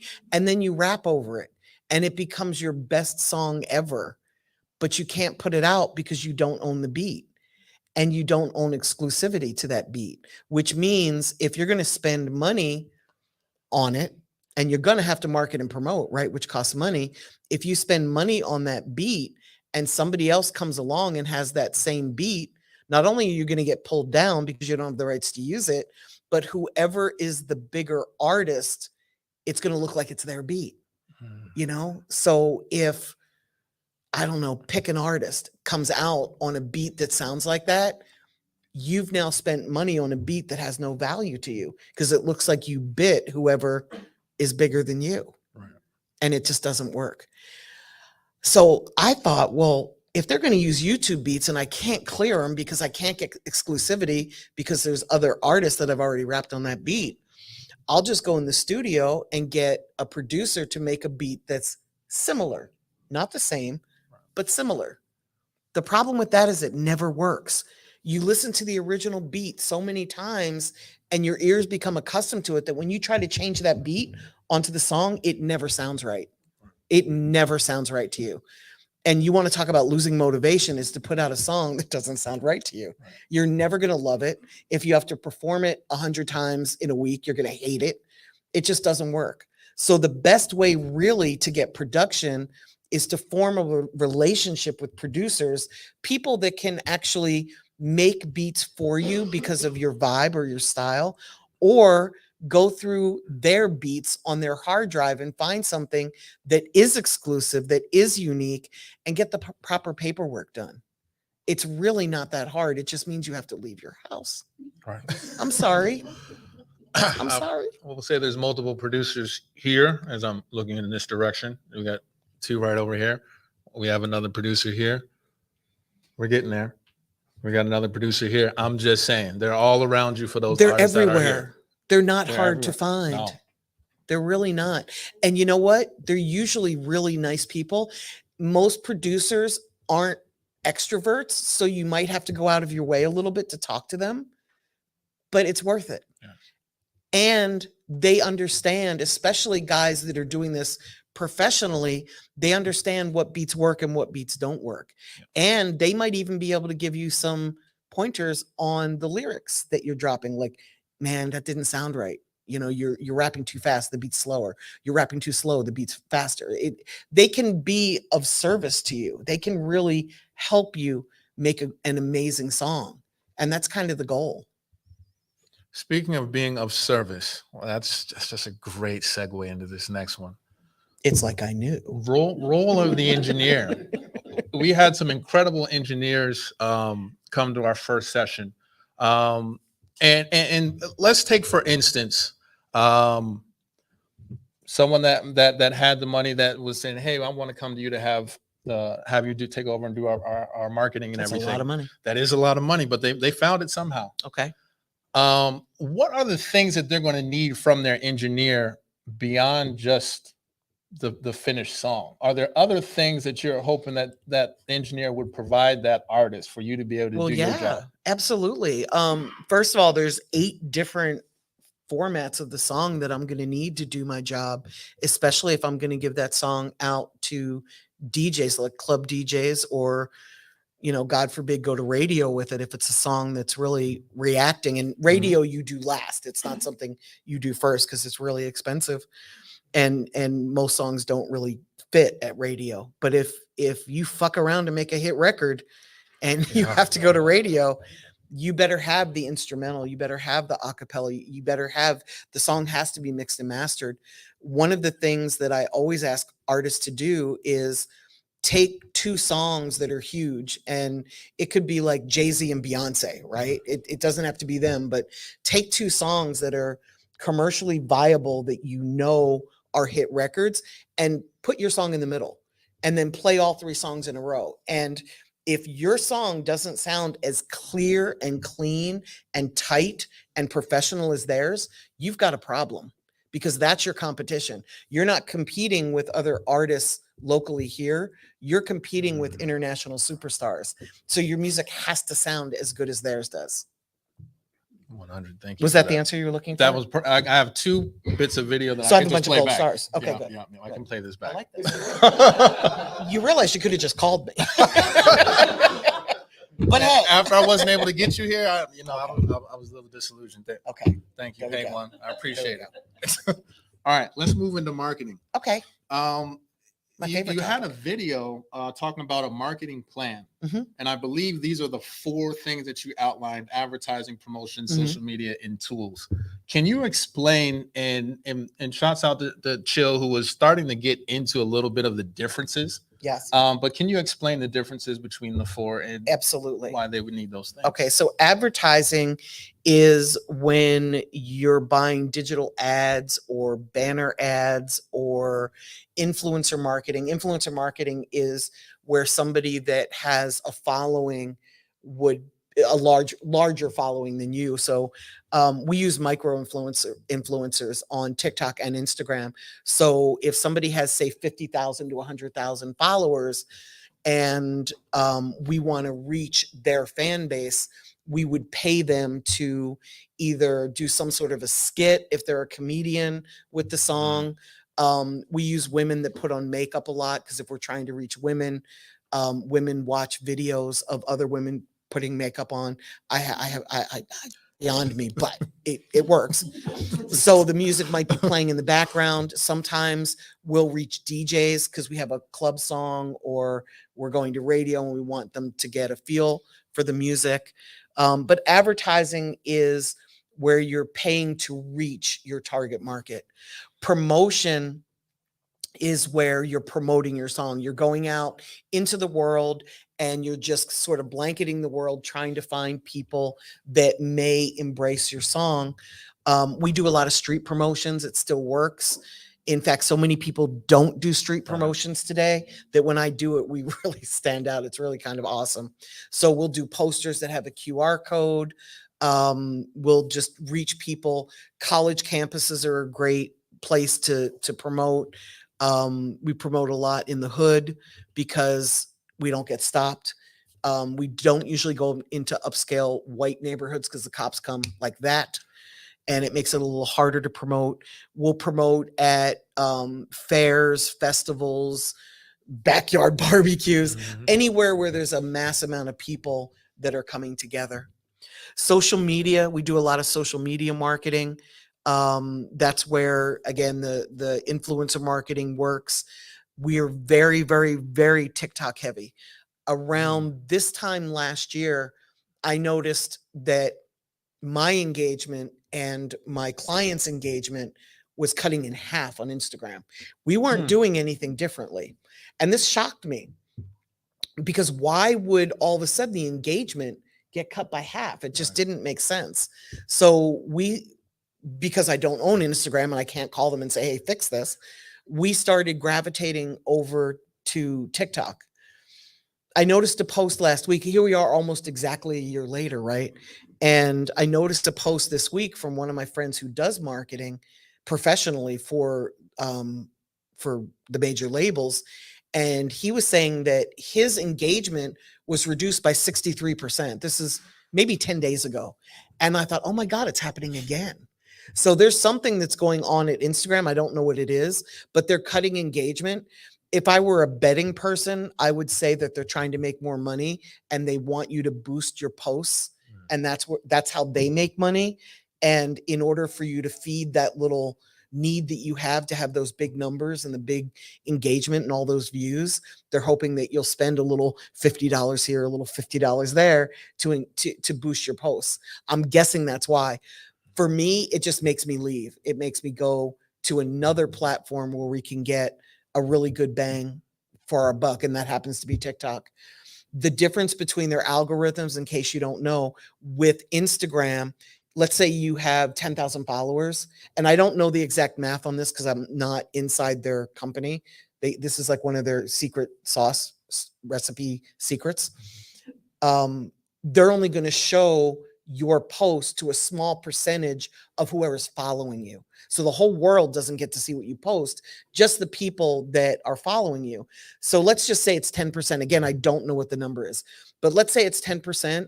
If those 10% of the people start engaging with you and liking and talking and leaving comments, they'll show it to another large percentage. If nobody's initially liking or talking, it doesn't go any further. That's not how TikTok works. TikTok, which has billions of users, it just goes out into the world. It's like throwing up. It's just out there, right? So whoever gets to see it, that's online at that exact moment, that sees it, gets to engage with it. It's not run by the same algorithm that Instagram is. They're not there just because they want to make money. They're there for a completely different reason. Yes, they want to make money, but they're there for a completely different reason. And I'm really simplifying it. If somebody in this room worked for Instagram or TikTok, they'd be throwing stuff at me right now. But it gives you an idea of the difference. So we really use TikTok a lot. We post 8 times a day for our artists on TikTok because we're there in front of people whenever they're online, and we don't know when they're online. Right. So we want to reach as many people as possible. And we also repurpose content. I'm not shooting 8 different videos every day to put up on well, in some cases I am, but to put up on TikTok, we're repurposing pieces of music videos, lyric videos. I have one artist who's just funny as hell. He doesn't mean to be, but he's just really funny. So we'll take videos that he's shot just hanging out with his boys and put his music behind it and just let it rip because he's funny, and it really works for him. I have another client that travels a lot. He travels the world for his 9 to 5 job. So we post a lot of videos of him. We're about to start a travel YouTube channel just for him because of the reaction to his YouTube videos. I mean, to his TikTok videos. So it doesn't have to be costly to do this, but it is very time consuming to do this. Any additional tools Oh, tools. I forgot what the That- last one was. that they would need to be aware of? Yes. Tools are anything that you're going to use in order to advertise, market, and promote yourself. So a bio is a great tool. A photo shoot is a great tool. Music videos are great tools. We do a lot of content video. In fact, when we shoot music videos, we only spend $500 to shoot a music video. If the song starts to react and take off, we can always shoot a more expensive video, you know? But so many people will spend $3,000 on a video for a song that never goes anywhere. And then they're like, well, shit, that's my whole budget. Well, for us, that's 6 videos. You know, you just have to find somebody that's willing to shoot relatively cheaply, relatively inexpensively. And then we chop everything up. My favorite, because it's so important for your fans to know who you are. They want to know, where are you from? You know, did you graduate from high school? Do you smoke weed? You know, do you come from a 2-parent household? Are you married? Do you have kids? There's so many questions that people have when they're learning who you are. We shoot a lot of, I call them like mini documentaries. They're not really, right? But they're videos where I'll have an artist sitting on the front steps where they went to high school, talking about their journey in high school. You know, where, you know, I wasn't a very good student. Yeah, I was a great student. I was an athlete. Nah, I smoked too much weed. You know, whatever their experience was, we're going to record them doing that. And then I'm going to chop that into 20-second pieces or 30-second pieces and put that on TikTok and Reels. And then I'm going to put the minute-long version on YouTube Shorts. And then I'm going to put the longer version on Facebook. So everything that we're shooting has a home, but we're repurposing that video so that we're not shooting 30 different videos. We're shooting one and chopping it up into 30 different pieces. There goes your marketing plan. There goes your marketing plan. And then folks. do it in a regional area. Don't just do Madison, Wisconsin. Like, do all of Wisconsin, do all of Illinois, do all of Missouri. Let's see if I know the map. Do all of Indiana. What I do is, I'm in Atlanta, right? So for my clients that are in Atlanta, I'll drop a pin in a map and I'll draw a circle around the area, and it's a 5-hour driving radius. And the reason that I do that is because if you have a show on a Friday night in the westernmost area, and then you have a show on Saturday night in the easternmost area of your target market, you can drive that. You can hop in a car, you can hop in a van, you can get there. If you're doing the entire United States and you've got a show in Miami on a Friday night and you've got a show in Seattle on a Saturday night, you're flying every motherfucker from one show to another. And now it's costing you money. So start in a regional area. Another thing that we do, I want to give you stuff that you can go home and use today, right? Another thing that we do is when we're figuring out what songs to drop, we do this like right away when we're getting ready to drop music. We'll shoot 5 videos, usually on an iPhone, of the artist in the studio or even driving a car, just rapping along to the lyrics. And we'll drop like a 1.5 or 2-minute videos. Each video is the same. What I don't want is a great video, because I'm going to test them. I'm going to spend $500. I'm going to run digital ads on Instagram, sometimes Google, but mostly Instagram. And I'm going to see, of those 5 songs, which one reacted better. Remember, the video's the same. So people are reacting to the song, not the video. That's why I keep them really basic. Sometimes I shoot them in black and white just so they're not too boring. But I want to see the reaction. So after 2 weeks, I'm pulling up the results and I'm seeing how many people watched it for 25% of the time. How many watched it for 50%? Okay, here's the stuff I care about. How many sat through 75%? How many made it all the way to the end? So that's going to tell me, out of the 5 songs, which 1 or 2 I'm going to put the biggest portion portion of my budget behind. I'm still going to work all 5 songs, but I'm going to put 60 or 70% of the budget behind the one that did the best or the 2 that did the best. And then the remaining budget behind the others, because I already know how they're going to, and that hasn't, I've been doing that for 4 years now. It hasn't been wrong yet. I keep hoping like for that one time when the one that did the worst is the biggest, it hasn't happened yet. So we're able to go into this knowing which song is going to be our biggest song. Sometimes I drop the biggest song first. If the artist isn't very experienced and I'm using a new distributor, I won't drop the biggest song first because I want to get the kinks out. So I might drop it second or third because I want to make sure that the distributor is getting the song up on the right page and is it hitting all the platforms on the day it is supposed to release. I want to make sure it's working well before I start spending money. And then when we have a song that's reacting, we just go balls to the wall and we just keep putting money behind it until it starts to peak and then come down. We also drop music. I know you haven't asked me this. I'm just No, going. but actually you've moved into 2 other slides, Oh, which shit, is well, great. let me No, just no, go. no, actually, no, this Okay. is great. Okay. I'm going to answer your question 1 second. Consistency is really important. We drop with a new artist, we drop every other week. So we're working a song every other week and we're working a video on the in-between week. So let's say the artist name is Fetty. I'm going to drop on Fridays. So it's hashtag Fetty Fridays. Every Friday I'm dropping something. If the artist is a little bit more commercial, I'm going to drop every 3rd week instead of every other. So Fetty Friday might be the song one Friday, the music video the 2nd Friday, and now some sort of content video the 3rd Friday. But we're constantly dropping. We're putting a small budget behind each song, but the ones that have tested better, we're putting more of a budget and we're working them longer. So I'm usually working like 5, 6, 7 songs at a time for one artist. And then the song that's doing the best is getting the bulk of the budget. Yes, sir. Have you started to allocate your funds for TikTok? Yes. We just started running ads on TikTok. So are you taking that same plan? Because I'm heavy in TikTok. And so have you implemented that same plan that you use for Meta and sometimes Google, as you stated? Are you doing the same thing on TikTok? We don't test on TikTok. No. What we do is when the videos are reacting, we'll put an advertising budget behind the one that's reacting.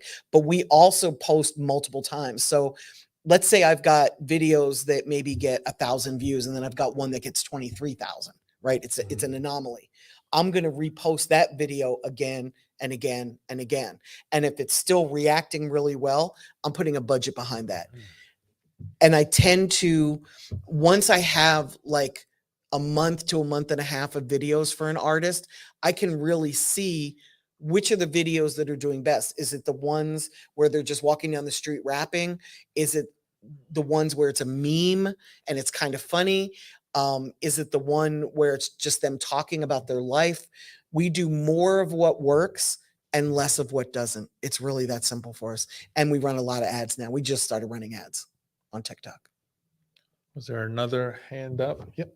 So my question is like, how do you monetize it? Because like my daughter got 1 million views overnight and we didn't have it monetized.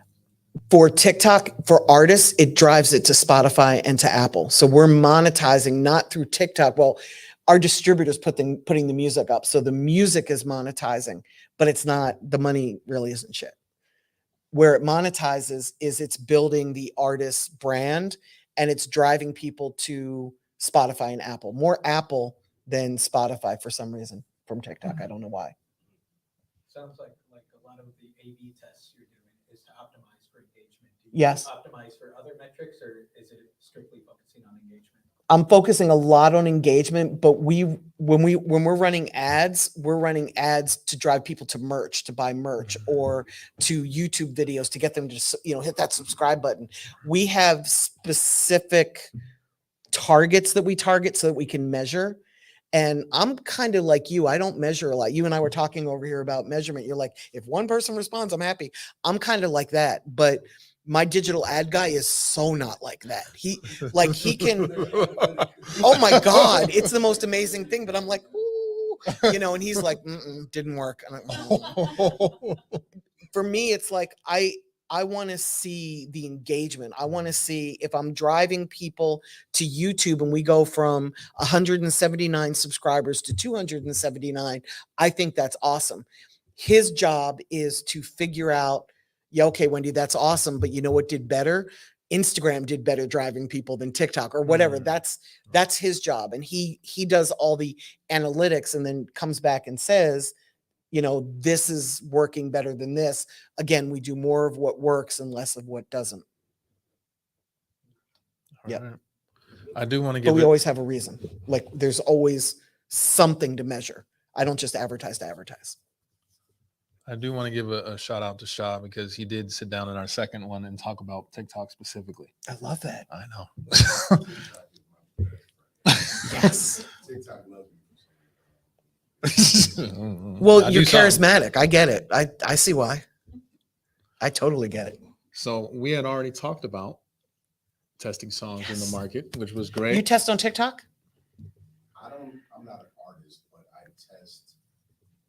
test motivational speeches. I do a lot of motivational speaking. So I test Really? content on there. Mhm. And then what I'll do is like I had one, I was just feeling myself, did it in the shower, just in my head. You had your camera in the shower?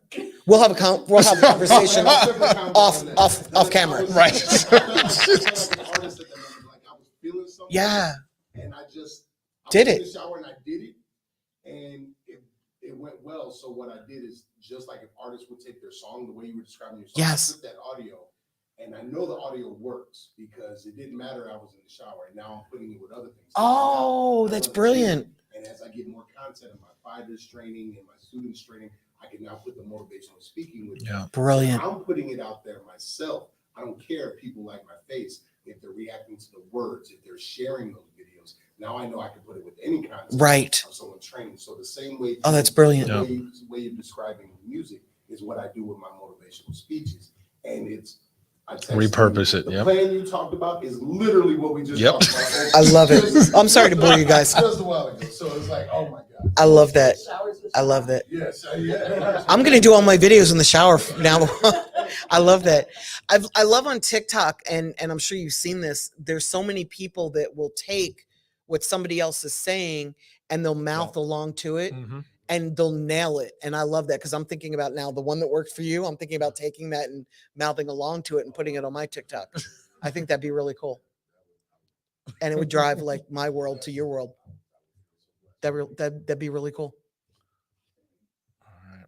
Shout out before we get here. I do want to shout out Ted Park because he had talked about this Yeah. in the previous one too, as far as testing your songs in the market. So we appreciate having him.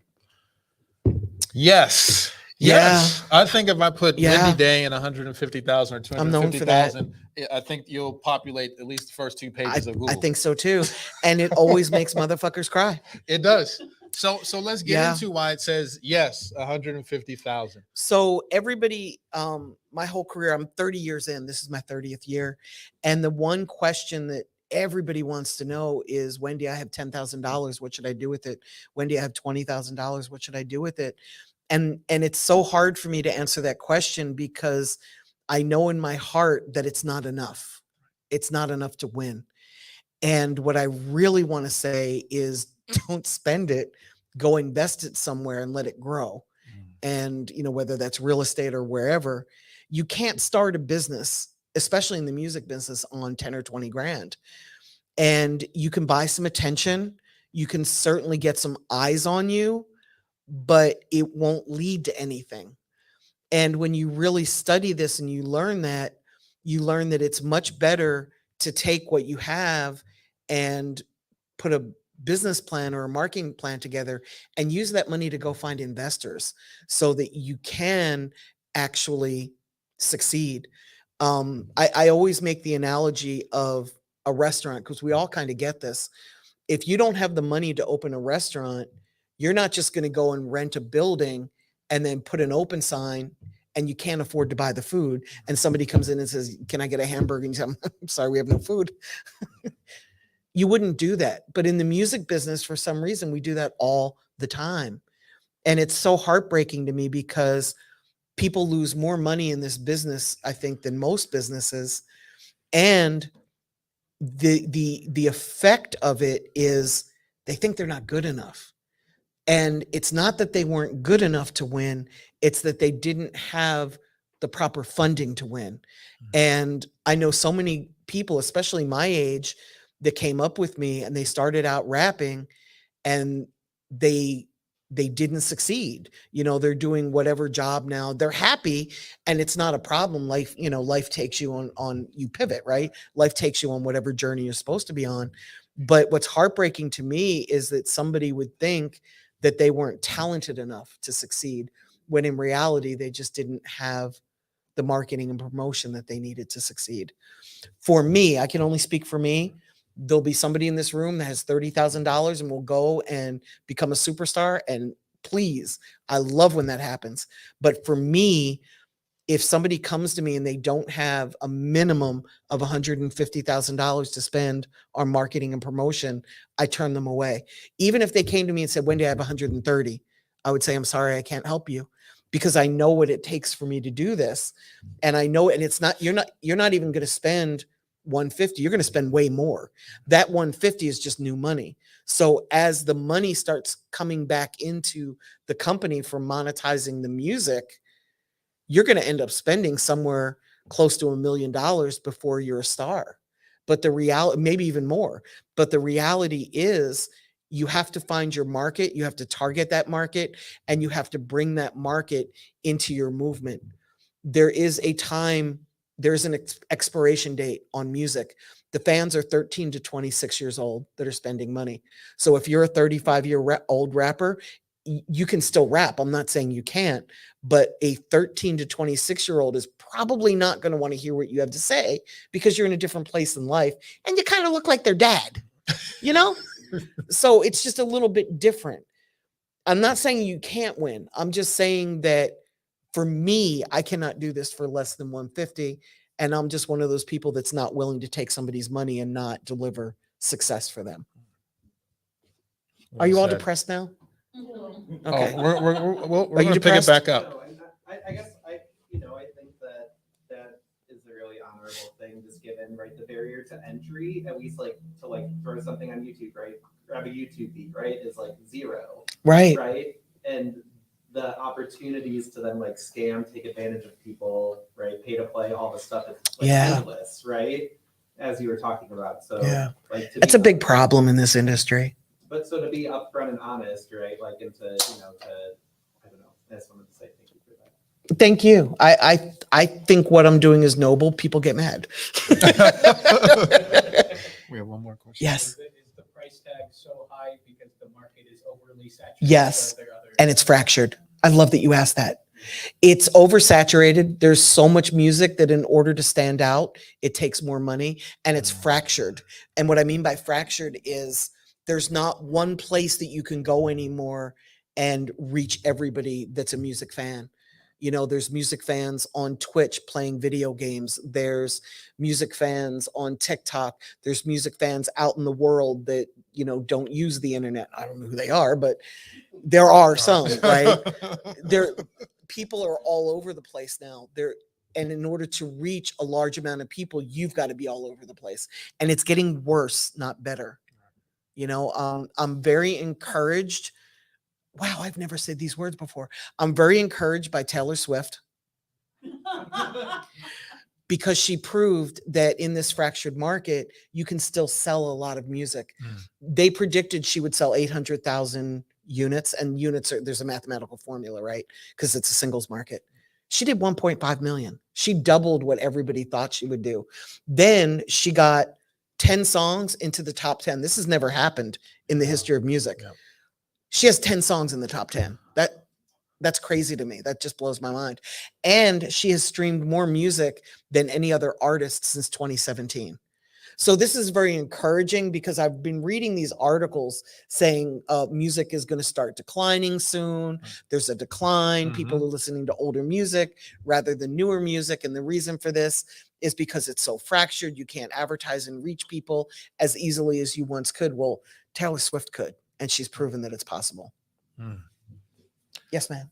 So when it comes to the streaming, and you have to have like ASCAP or VMI, Yes. you can plug in the numbers. Yes. which one is more like, for indie artists, which one would you say is more user friendly?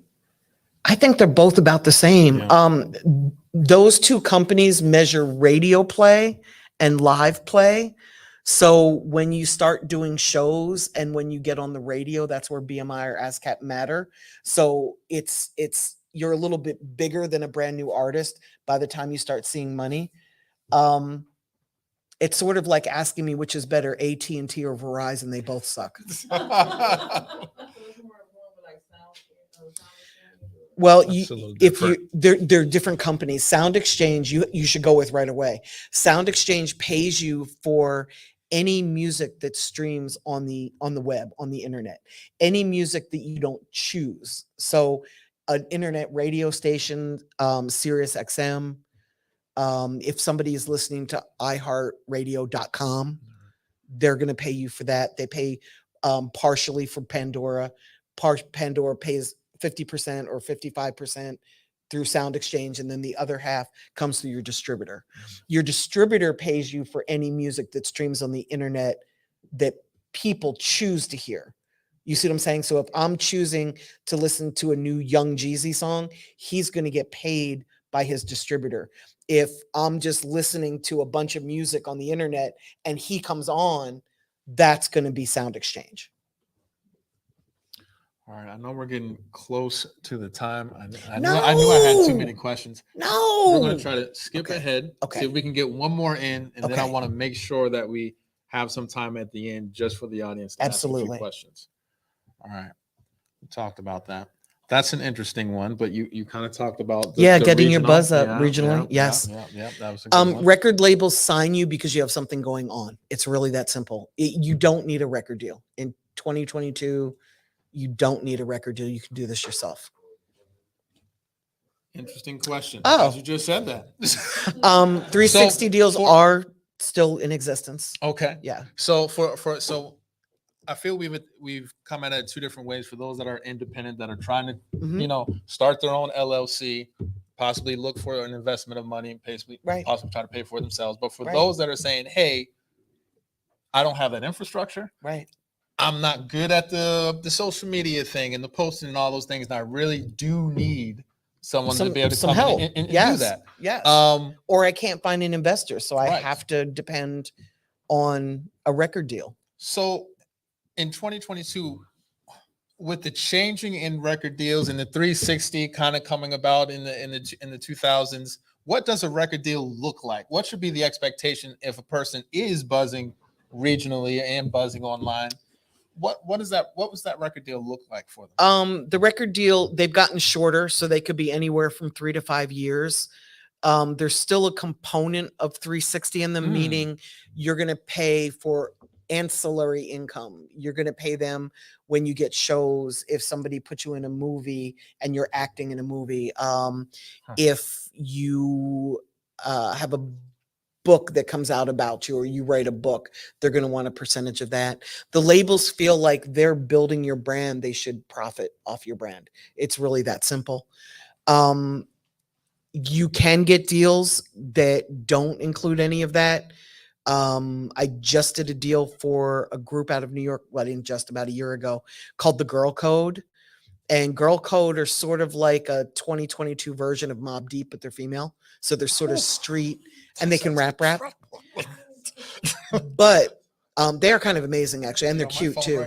I know, right? It's GIRLLCODEE. Girl Code. 2 L's, 2 E's. The great thing about them, they're signed to 300. The great thing about them is they could not find an investor. And they felt, as young females in the music industry, every person that they were going to wanted something different from them, wink, wink, nudge, nudge, than what they were willing to give. So they felt that signing to a label was a better option for them. So we did a deal and we carved out their publishing. I think we carved out their show money as well, but they had a really decent buzz. They didn't have a great buzz. They had a decent buzz in New York, and Ebro from Hot 97 kind of championed them.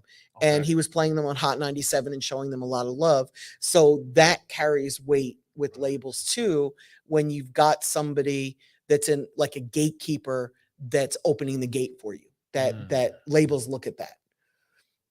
Wonderful. Yes. Thank you so much. My pleasure. Let's clap it up for Wendy Day. Questions, please ask the question. You're not going to have too many chances like this to be in this setting where you can be able to ask any question that you like. So we have a question over I don't really have a question. I just want to say, me probably being the youngest person in here, I really just got inspired a lot. I'm so glad. I appreciate it. I'm so glad. That's awesome. How old are you? I just turned 20. Okay, you're the market. You are the market. We have failed multiple times. We have played. Fail faster. That's beautiful. Fail faster. That's wonderful. My staff is your age almost. Well, not everybody, but close.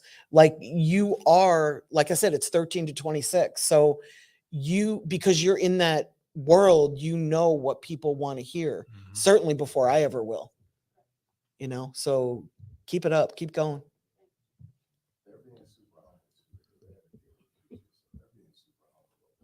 Wow.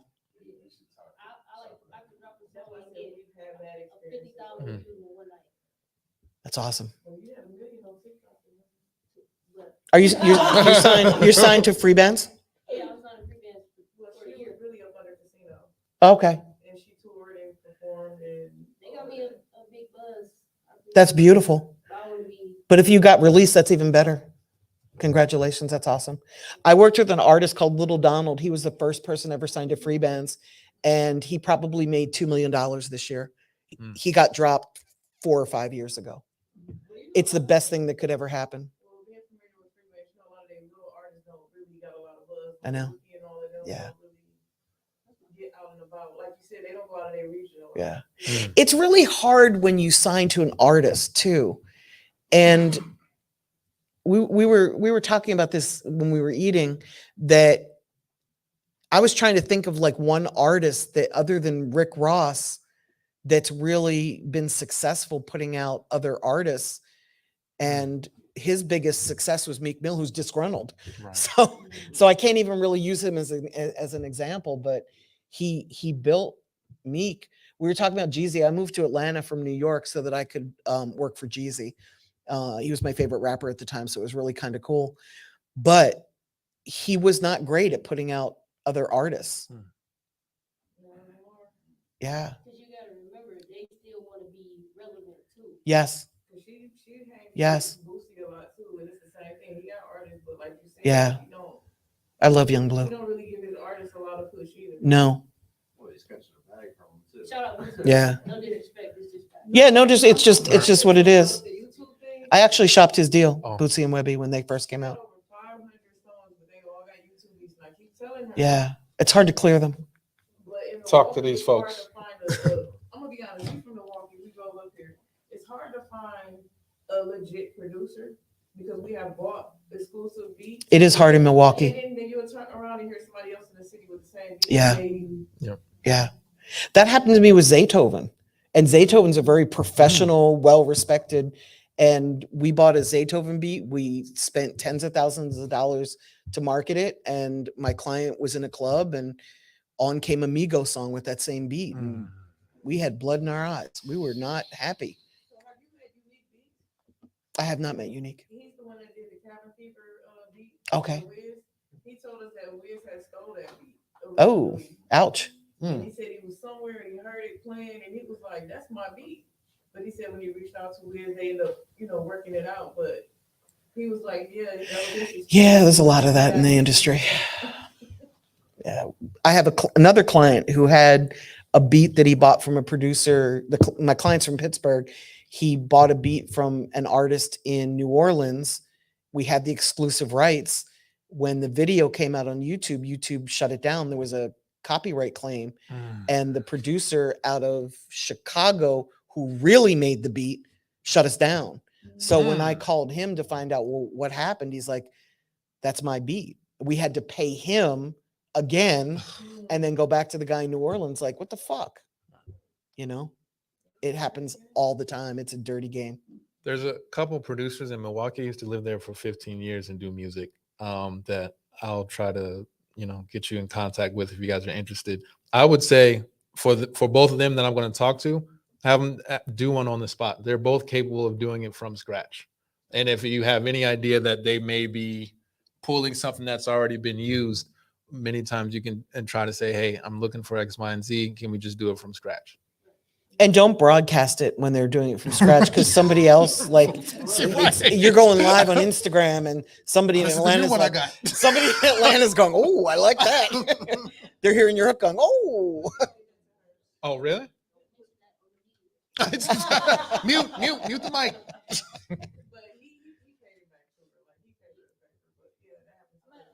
And there's producers, like, you can just start talking to people on by DM on Instagram and TikTok. TikTok's probably better than Instagram is today. But you can start interacting even with guys overseas, like anybody who's making music that you like, reach out to them and start building a relationship. Yeah, don't get discouraged. Yeah. Song we had over 1 million streams, but it was a YouTube beat. Right. Get paid for it. Right. It is disheartening, but it's that's how you learn. Right. That's how I learned about YouTube. I went to put out a song and fail faster. That's how you learn. But build the relationships. It's worth it. What do you say is like best for distribution for an artist to start out? DistroKid. I like DistroKid and TuneCore a lot. I still use DistroKid. We upload videos to them now, even though I use a company out of Nashville called Command Shift. I use them for all of our music distribution, but DistroKid just started distributing videos and nobody else is doing that. They were the first distributors for TikTok. Even when we were working Little Donald's single, and his single was huge in the Southeast. I'm sure you guys here have no idea what it was, but he was making like over $1 million on this one song, and we couldn't get it uploaded to TikTok because our distributor at the time, which was STEM, didn't do that. Like nobody did.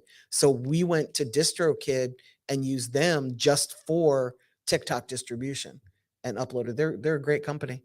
We got paid quickly. I have nothing bad to say about DistroKid, except that I can't call them when I need them. And it's DistroVid for the video upload. There we go. Thank you for that. I didn't know there was a difference. I just went to DistroKid. Yeah, that's how they've been advertised. There we go. DistroVid now. Well, that's clever. Yeah. Questions? Any other questions? Please ask it. Please. Yes. Do you have like your artists still do like shows like when you're pushing? Yes. Most of the time? Yes. They start out doing free shows because there's no demand, but my job is to get the demand growing. And then the shows will start coming in for like $500, well, actually they first come in for transportation. Then they come in for, $500, $1,000, $1,500, but it grows pretty quickly. So you said they started doing shows for free, right? Yes. Okay. I just wanted to make sure that. Yes. Yeah. And my artists perform a lot for free. And when they do a show, it's just 1 or 2 songs because a room full of people that don't know you don't want to hear 30 songs. Right. It makes their eyes and their ears bleed. Yes, ma'am. Mechanical rights, like in a 360 deal, Uh-huh. you have to give up part of that too when you perform it.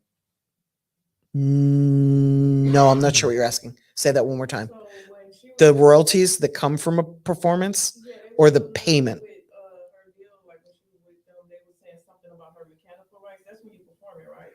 Your mechanical rights are the ownership of the master rights. So I never understood what that meant because I was young too. Yeah. There's I'm happy to do that. So first let me tell you, there's a book by a guy named Donald Passman. It's called All You Need to Know About the Music Industry. That's where I learned publishing. He's in like his 37th upgrade or version or whatever you want to call it. But it's a really great book because it's the clearest I have found on publishing. And it took me 6 years to understand it. So I don't expect you to get it right here, right now. It's hard. But the mechanical royalties are the underlying master rights. So if I own the masters to a song, It means I have the right to press up CDs if I want. I have the right to take it to DistroKid if I want. If I want to put it in a movie, I can. It's the physical usage of the music. The ownership of the words and lyrics are publishing.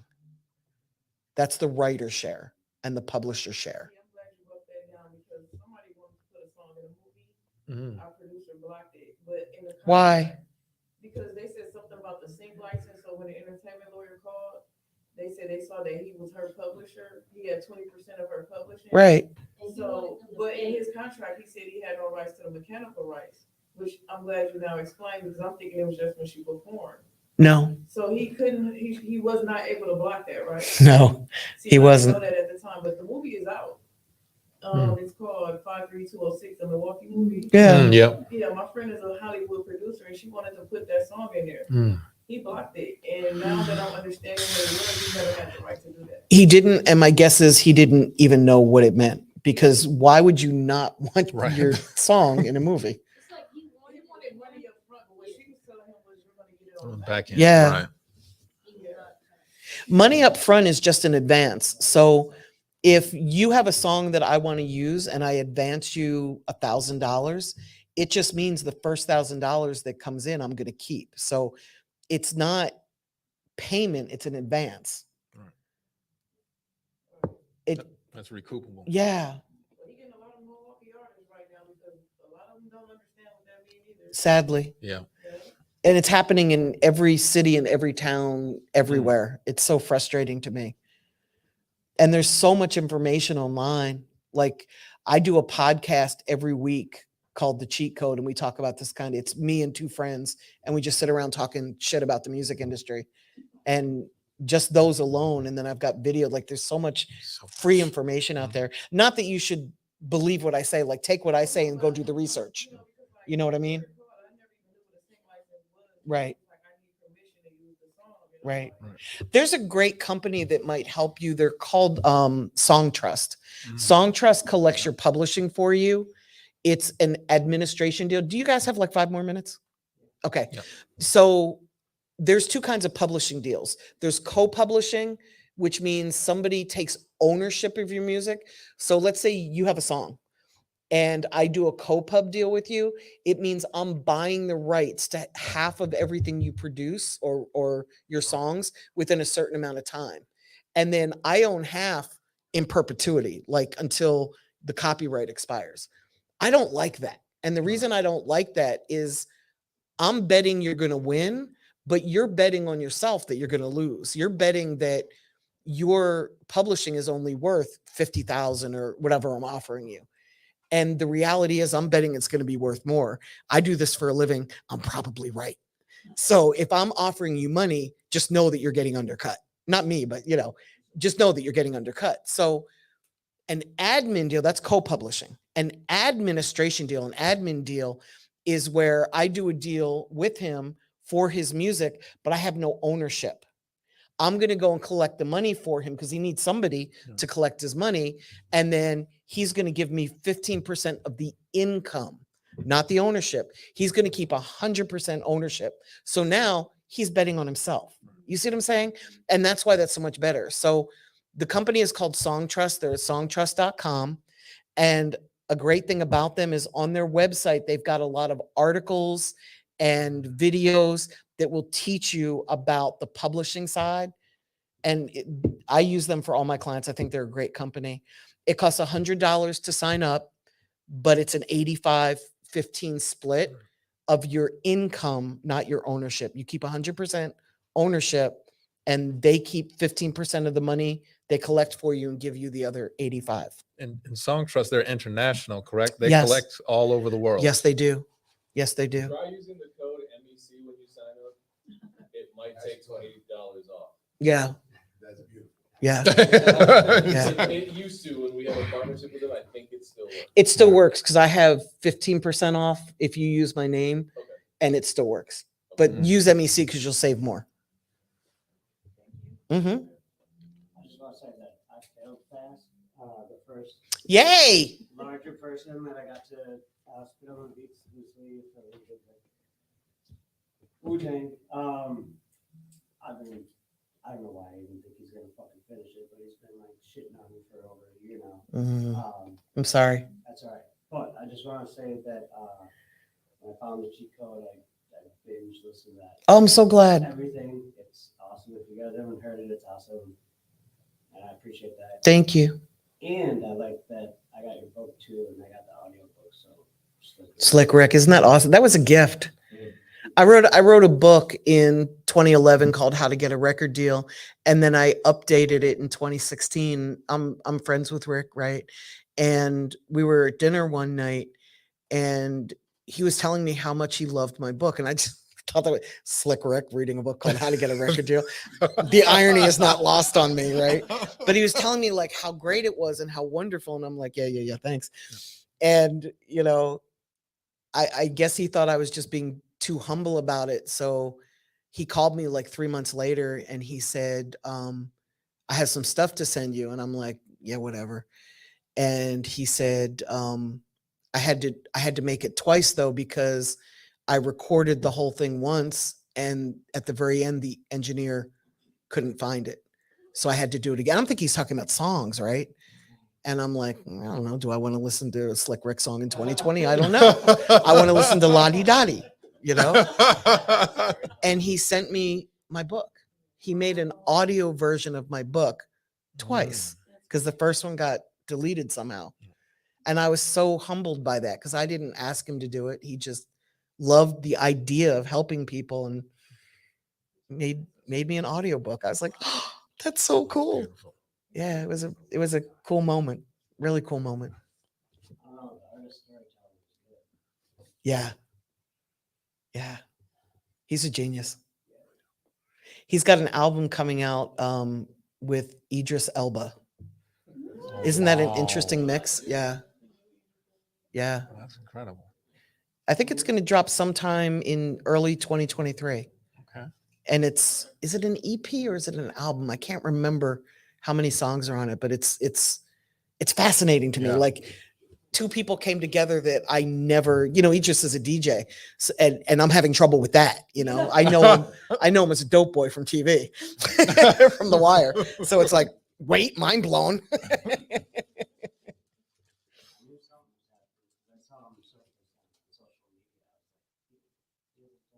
Yeah, in years, it's coming. There's a great TikTok right now. There's a woman who said, I didn't know he was British. And then her partner's like, what? What did you think the accent was? I thought he was just proper. It's really funny.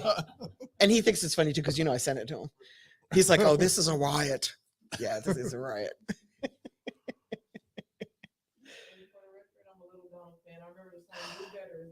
Yes. How do you know about that from Milwaukee? That's how. Okay. Okay. I love that.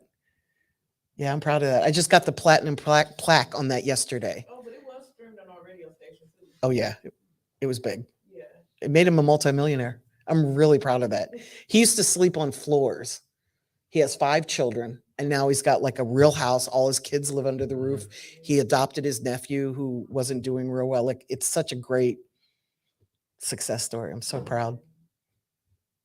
He called me right before I walked in here tonight. That's awesome. Thank you for saying. I'm so excited now because we only worked it in we went bigger than 7 states. We did 9 states. See, that's what I'm saying. I travel a lot. I got my ear to the street. I love that. I use that Indie on the Move app. So Okay. I can book shows and then I take her to other Nice. cities to perform. That's awesome. I love parents that are supportive, and this is how hip hop has changed since I started. When I first started, parents would call me and say, could you talk my son out of rapping? And to like see you like going hard for your kid is just so amazing. Like that's. She was like little. She's been doing it since she was 7. And I used to be like, just whatever. But it's her passion, Ma. Crying and she was like, really like. You go, girl. And she was like, Good for you. and she was crying. So I Good took for her to you. the studio. She did a song and it went viral. They played it. I don't know if you are familiar with 414 Spotlight. Yeah. They played it and they was like, whose Okay. kid is this? Like, Whose Yeah. kid is this? Melvin James. Whose kid is this? I'm like, that's my daughter. That's And awesome. next thing you know, I had people from Boosie Camp reaching out. Yeah. off of that one little song, and she was 13. So that's how it went from there. Good for you. That's awesome. It's a spotlight video show on Okay. cable. Okay. I do all music videos. So, That's awesome. all right. Any last questions? I was just wondering some of, oh, sorry, go ahead.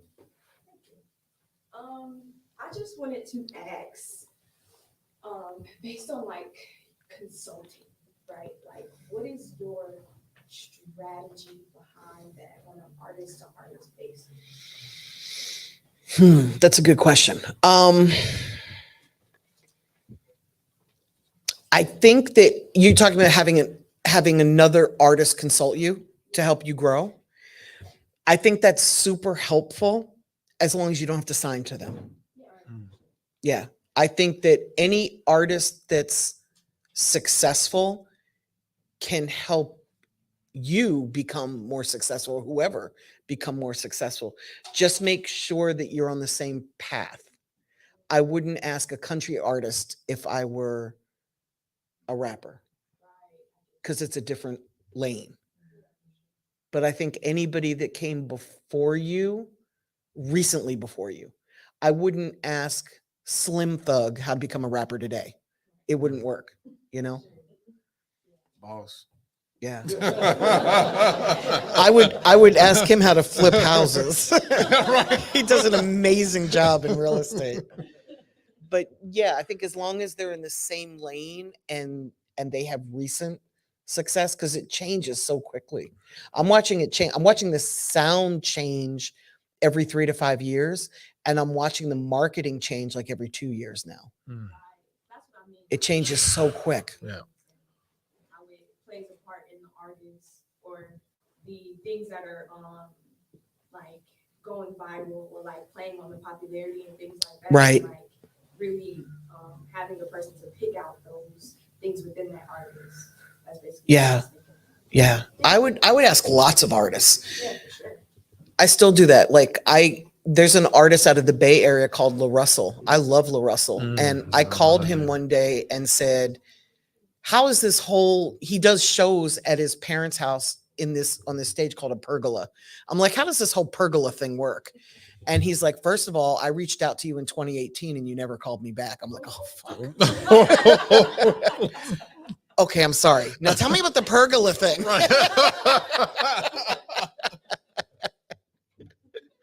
But I think that's a really great idea because he gave me some ideas that I brought to my artists. Like he's real big on having people pay whatever they want. Like you can come to see him live as long as you pay at least $15 to get in, but you pay anywhere between $15 and $50, and then you pay what you want for the merch. And you would think that somebody would say, okay, I'll give you $3. No, people are giving him like on average $50 for a t-shirt. It's really working for him. And then he sells part of his albums. I bought 2% of his last album. You can donate to him and he gives you percentages of the publishing on songs or on albums. It's really cool. Yeah. He's very creative. He makes about $100,000 a month. He probably wouldn't want me to tell you that, but he's making good money. Yeah, he's making good money.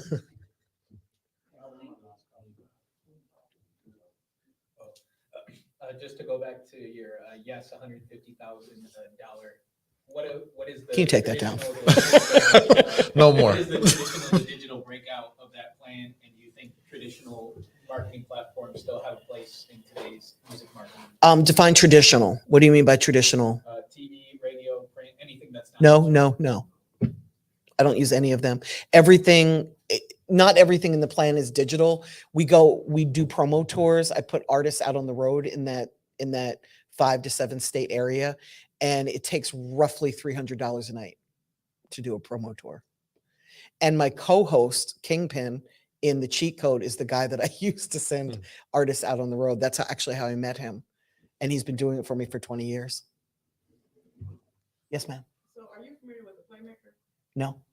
Because I know he was with Gilly recently or whatever, but he's from Milwaukee and he calls, I guess they call it blackout, but he does the same thing. Like he takes artists, he got a van, he take them state Oh, I to love state it. or whatever. Yeah. But he's been, working with, that artist Nelly signed, what's his name? T-Rail. Oh, yeah, T-Rail. Yeah, T-Rail, like he helps him with his shoe, like get his shoes, cause he do the merch. Okay, that's awesome. Booking, so like, when I say the merch is out, like, they have backpacks with their video and song plan. Oh, I love that. Yeah. Kingpin does that too. I love that. Yeah. Yeah. Come up with all these ideas. That's awesome. Like at a fair or a convent, like South by Southwest, Mhm. I see the guys walking around with the backpacks with the video playing. I think that's awesome. I think anything you can do to stand out without hurting another human being is hugely beneficial. Because, like I said, the market's so fractured. It's just hard to reach people today. All right, You we had a got question. time for one more, and then we'll have to. ATL Jacob, I'm working with right now. He's actually a producer for. He's awesome. I was just in LA with him last week. Yeah. Yeah, me too. Yeah. He's just such an awesome human being. And he's only 23. And he has a deal now at Universal because he wanted one. But he used himself as like a sacrifice for the 5 artists coming up under him. And he's going to bring them through the deal at Universal, but they're going to stay independent until they reach a certain amount of streams, and then they can upstream to the label. It's kind of a cool deal, if I do say so myself. Yeah. That beat hit right in the middle of negotiating his deal. If you ever want a good deal, it's really great to go number 1 right as you're negotiating. Right. You can't really plan it, but All right. me too. He's such a good human being. I just have one more quick question. So I was going to put together like a 5-song album because I have like a few larger artists on the tracks. Everybody's saying, don't do that. These singles. I always drop singles. I don't drop projects anymore. When I have a client that insists, because artists, you can't tell an artist don't put out an album. They're not hearing that. So we do it, but we do it for content. It's another reason to get people talking about the artist, but I don't look at it as a full project because with platforms, it's all about streaming and getting people to put the songs in their own playlists. Once somebody puts your song in a playlist, it triggers the algorithm. So your song spreads to more people. So you want your songs to be in regular people's playlists, not bots, but regular people's playlists. And I love what you said about bots, because, oh my God, you want to talk about fucking up a career. If you go the bot route, you'll reach nobody. And you'll be like, I'm talented. What's wrong? It's because you bought bots. You bought views. You bought streams. You bought bullshit. And the computer can't differentiate between that. They think it's just, okay, these are bots. They like you. We'll show you more of them. Right. You know what I mean? And then you're like, what the fuck? Why aren't I streaming? I would do 5, you said 5 songs. I would release them. And I would really release them pretty close together, like maybe every other week or every 3rd week or every once a month. Around the 3rd one, I'd put out the EP, and I'd still put out 4 and 5 separately afterwards. So you still have the EP for those who want that, and you have the singles for those that want that. And I'd have separate artwork for everything.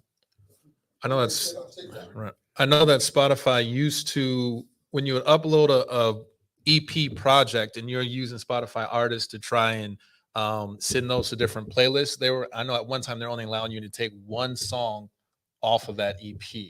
Oh, to be able wow. to submit for a playlist. That's So if you're crazy. doing that, it's going to be in your best interest to do it as a single, even if, like you said, you still wanted to do the EP. If you were submitting through playlists through Spotify.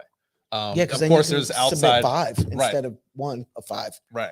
Now there's outside entities that you can use to also get those playlist submissions. But if you're going directly through Spotify artists, I know they limited off the EP. Yeah. We All don't right. buy playlists at my company.